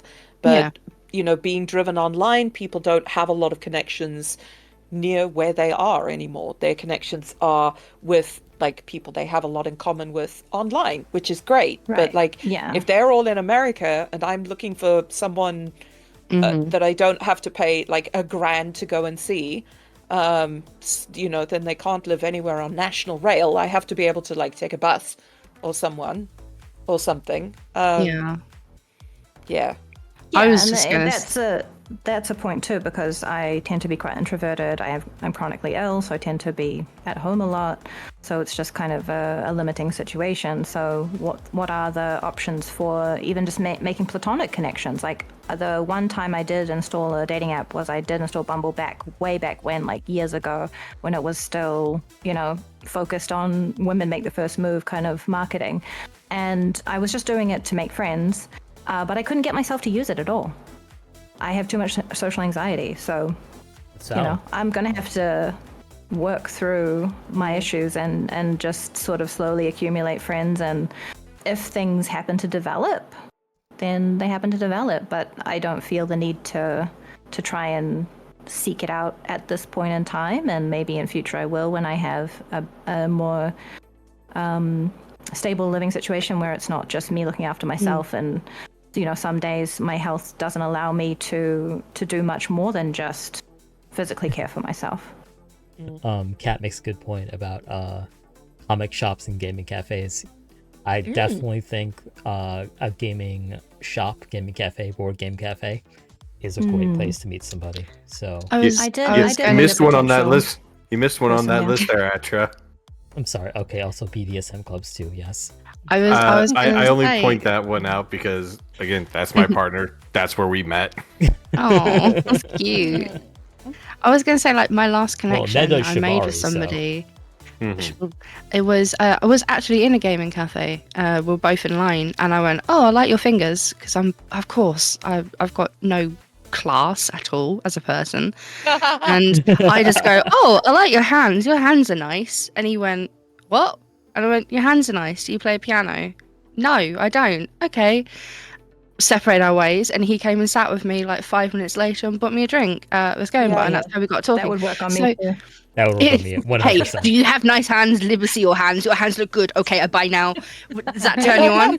Like, but like all I'm trying to say is that don't cross out places where you don't expect to find people. Like, because like love happens randomly. You don't go out looking for it and then find the one. The Yes, one I've never- or the oneser, the people, like if you're polyamorous, they come to you and you find them and it just happens.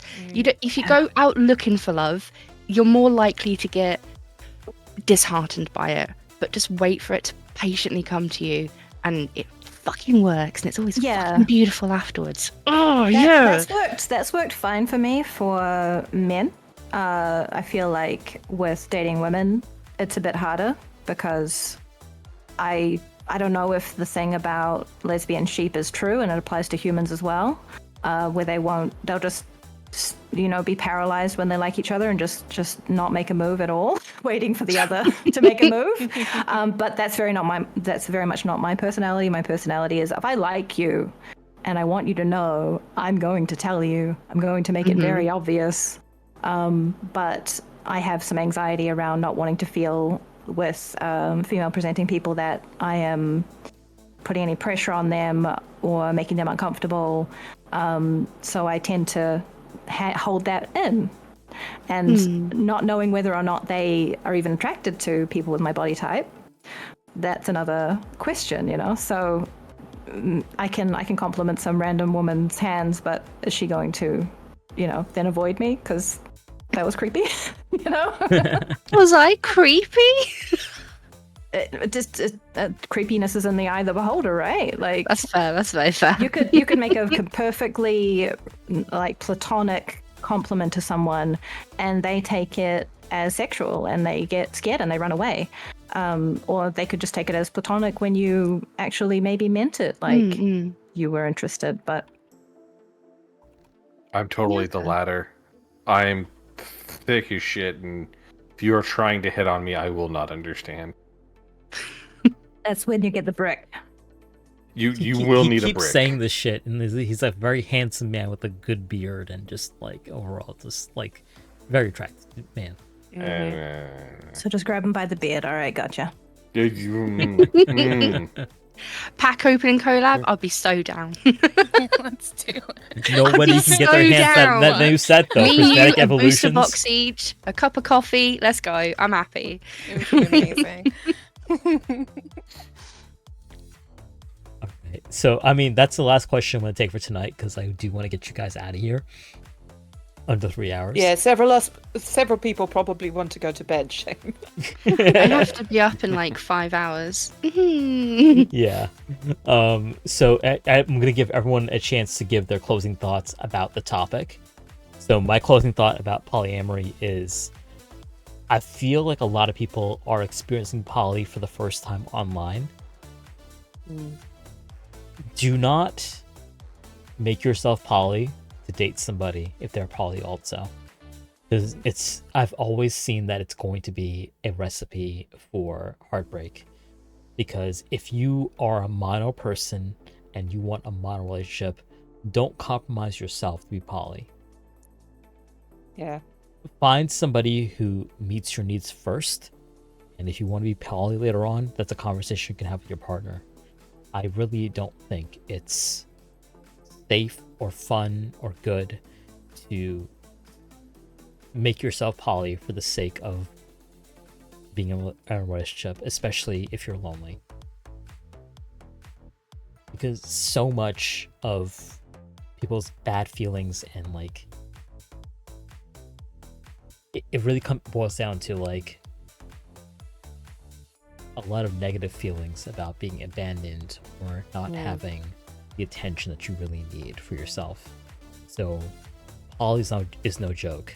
Like, you really have to have a high level of emotional like awareness Maturity. to do this. Literacy is a good one too, yeah. Yeah. How about you guys?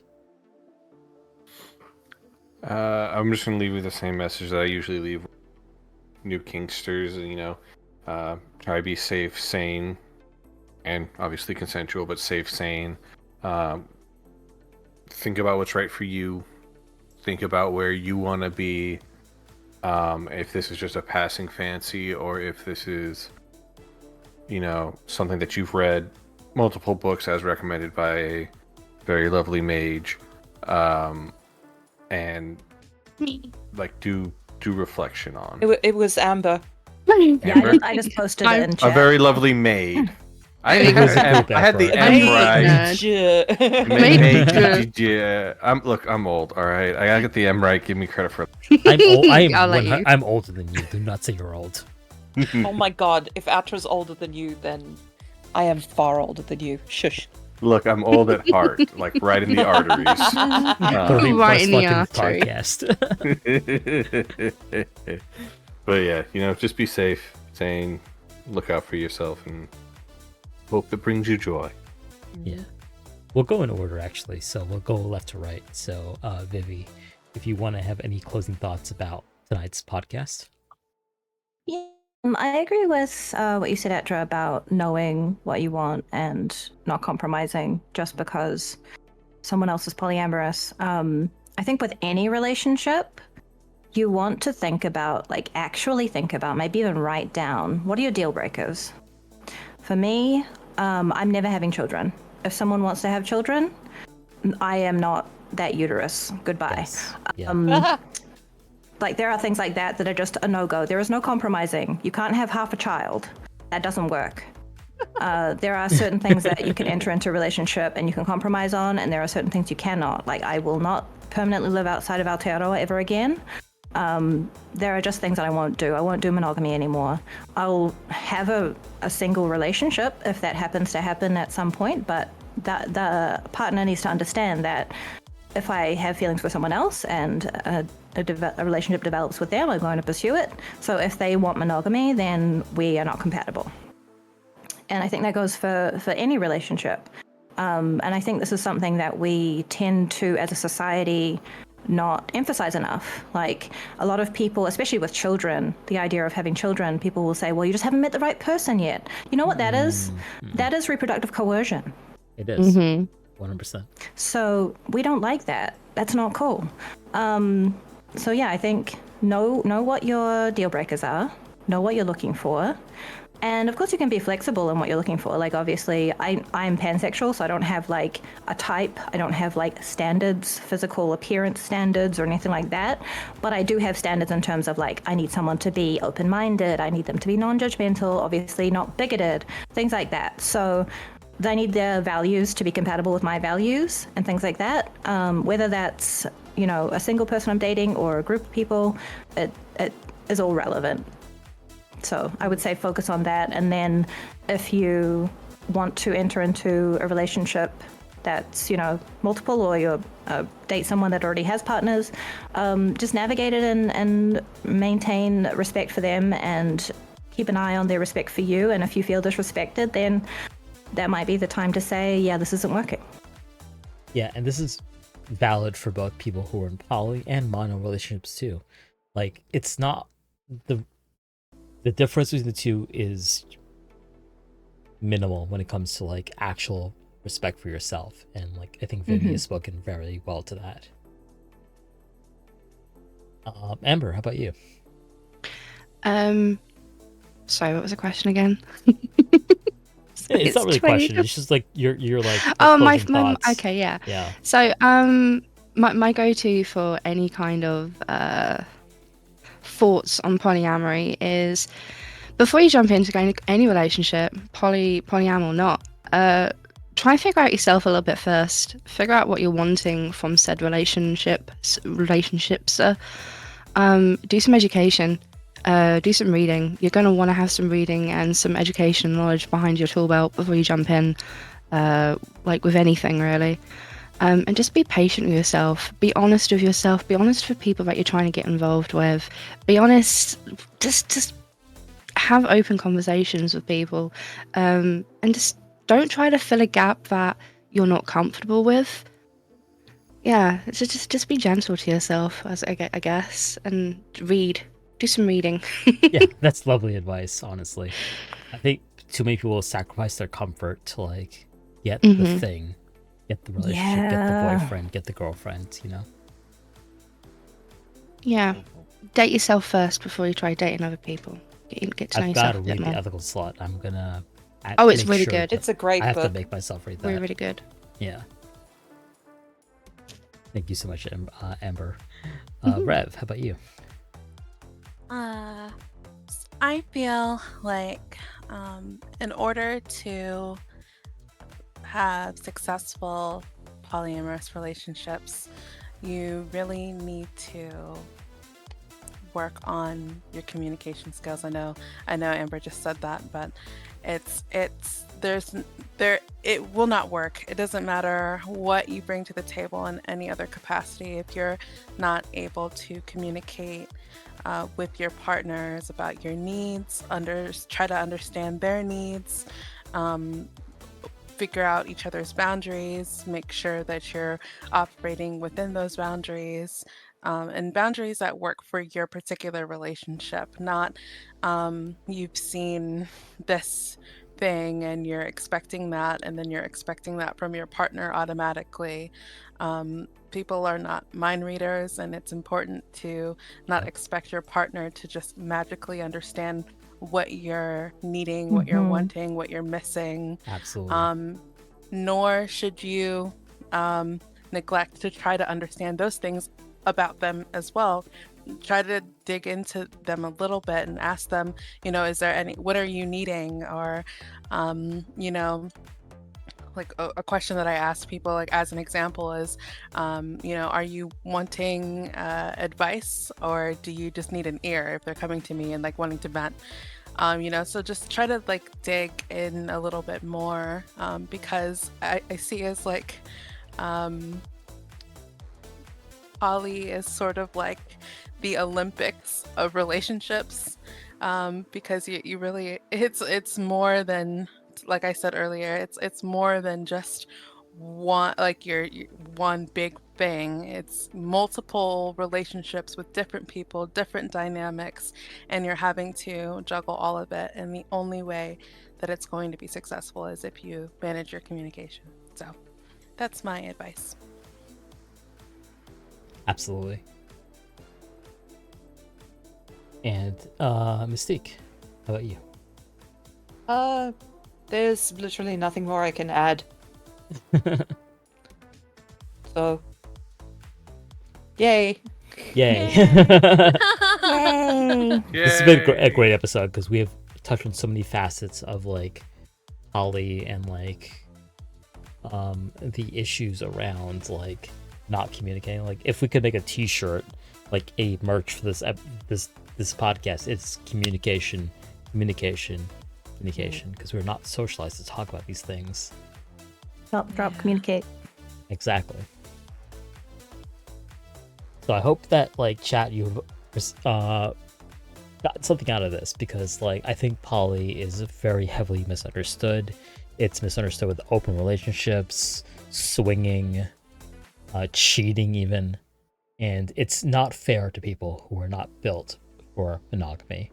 So I hope that if you are not polyamorous, that this has helped to enhance your understanding of what polyamory looks like. If you are poly, I hope that you feel heard by this, so to speak. I'm going to give my panelists a chance to plug themselves. So I want you to tell me what you got going on and a bit about your socials. We're going to go left to right again, starting with Ned. Hello, I'm ArachNedS. I'm working on getting back into streaming as I've been away for a while due to work, which will be changing soon. So follow me on Twitch to have some spooter fun. Kind of abandoned the more adult sites for the moment. I still work with models, but I'm not really posting anywhere on that. So if you are in Ohio and need a Shibari rigger, let me know. Ned is a very experienced Shibari practitioner and is very knowledgeable on the matters of kink. We really appreciate Ned's input and knowledge on these matters. Thank you so much, Ned. Thank you for having me.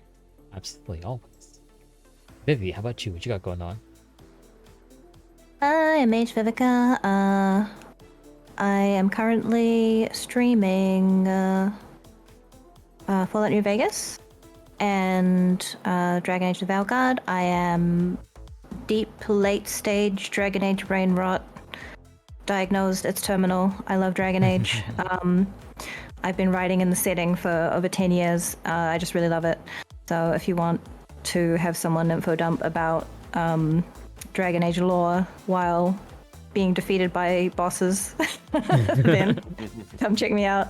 I will eventually be launching an erotic writing Patreon under Ambrosia Dawn. I do have a Twitter and Blue Sky for that, but my chronic illness is my priority right now. I'm trying to get my health back on track, and I do also make mental health videos on my YouTube. Currently on hiatus from that, but we do still watch older episodes. They're just a couple minutes long on Mondays. My scheduling is in Eastern Standard Time, so that's Tuesday for people in Aotearoa. And we have a discussion about the topic of the video, which is always really wonderful. I'm so grateful for my community who are so accepting and open-minded and have these really great deep conversations with me about really important things that we don't talk about enough. So let's do the talking. So yeah, thank you so much. Thank you so much, Vivi, for modifying your schedule to be here. We really appreciate that, and I really am looking forward to seeing your, as a writer myself, your erotic writing. Like, very excited to see that. And thank you very, very much. I mean, like, I've always known you as the poly person over on Twitter. So it was like... Yeah, when we announced our relationship, like, that tweet blew up. So it was lovely to hear your perspective on that. Thank you very much. Thanks for having me. And shout out to your partners who are also in chat too, and also Ned's partner as well for being here. They are amazing. Yeah, your partners are amazing and so very supportive. Thank you guys. Amber, how about you? What you got going on?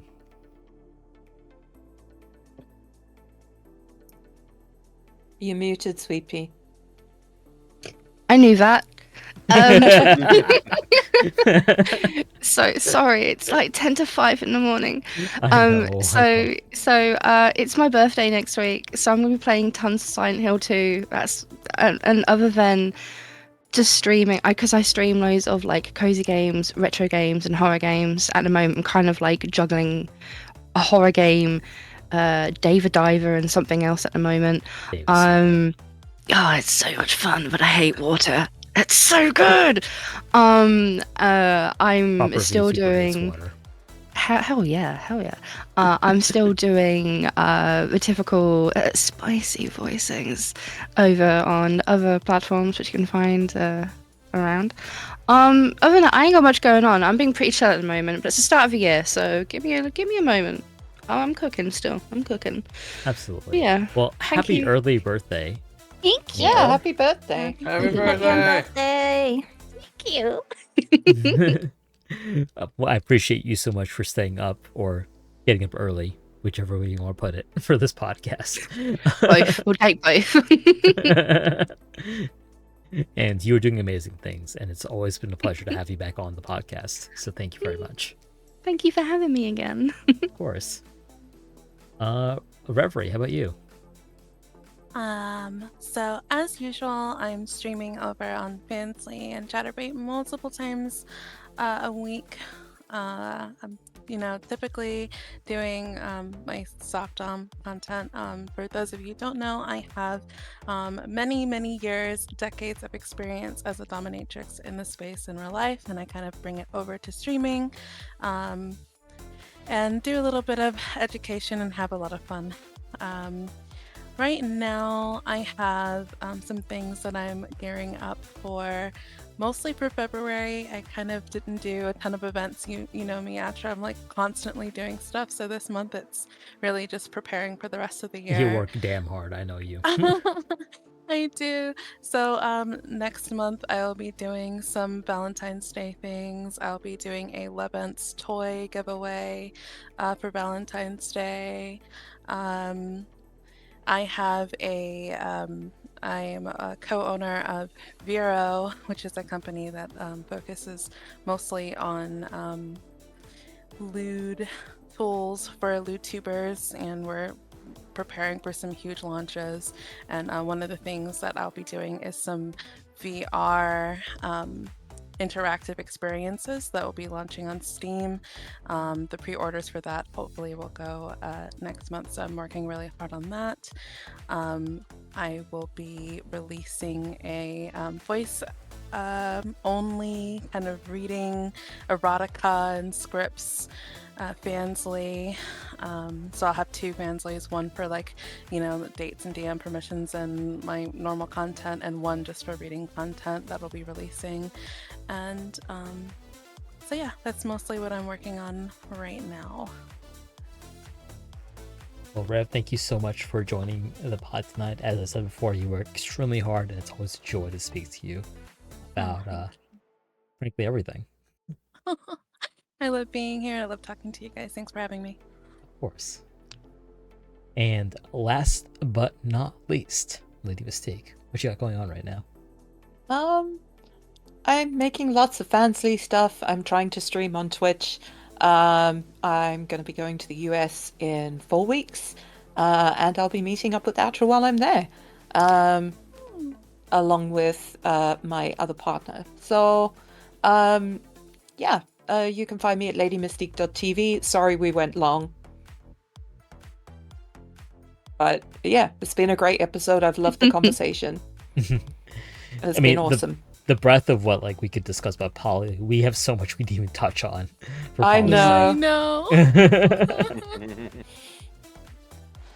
But I really do appreciate you, as always, being my co-host. Whatever we didn't touch on today, we will touch on in the future, I promise. Both here on the Depths on Twitch and also on the Depths After Dark on Fansly. Yeah. As always, I've been your host, Atramentum_X, variety streamer and YouTuber. You can find all of my links on Atramentum.inc. That's Atramentum.ink.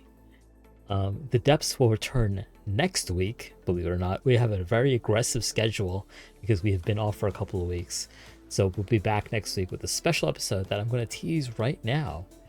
But signing off from the studio, Happy New Year. It's the 15th, but 17th, but still, I don't believe in the statute of limitations for Happy New Year. It's the first episode of the year, and we are going to have an aggressive 2025, doing the things that we need to do about talking about sex work and relationships and dating.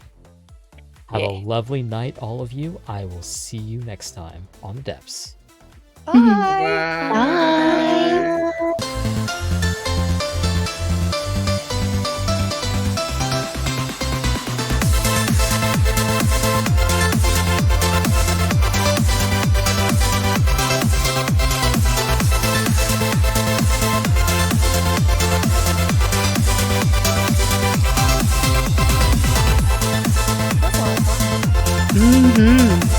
Wonderful. Thank you. I love yapping.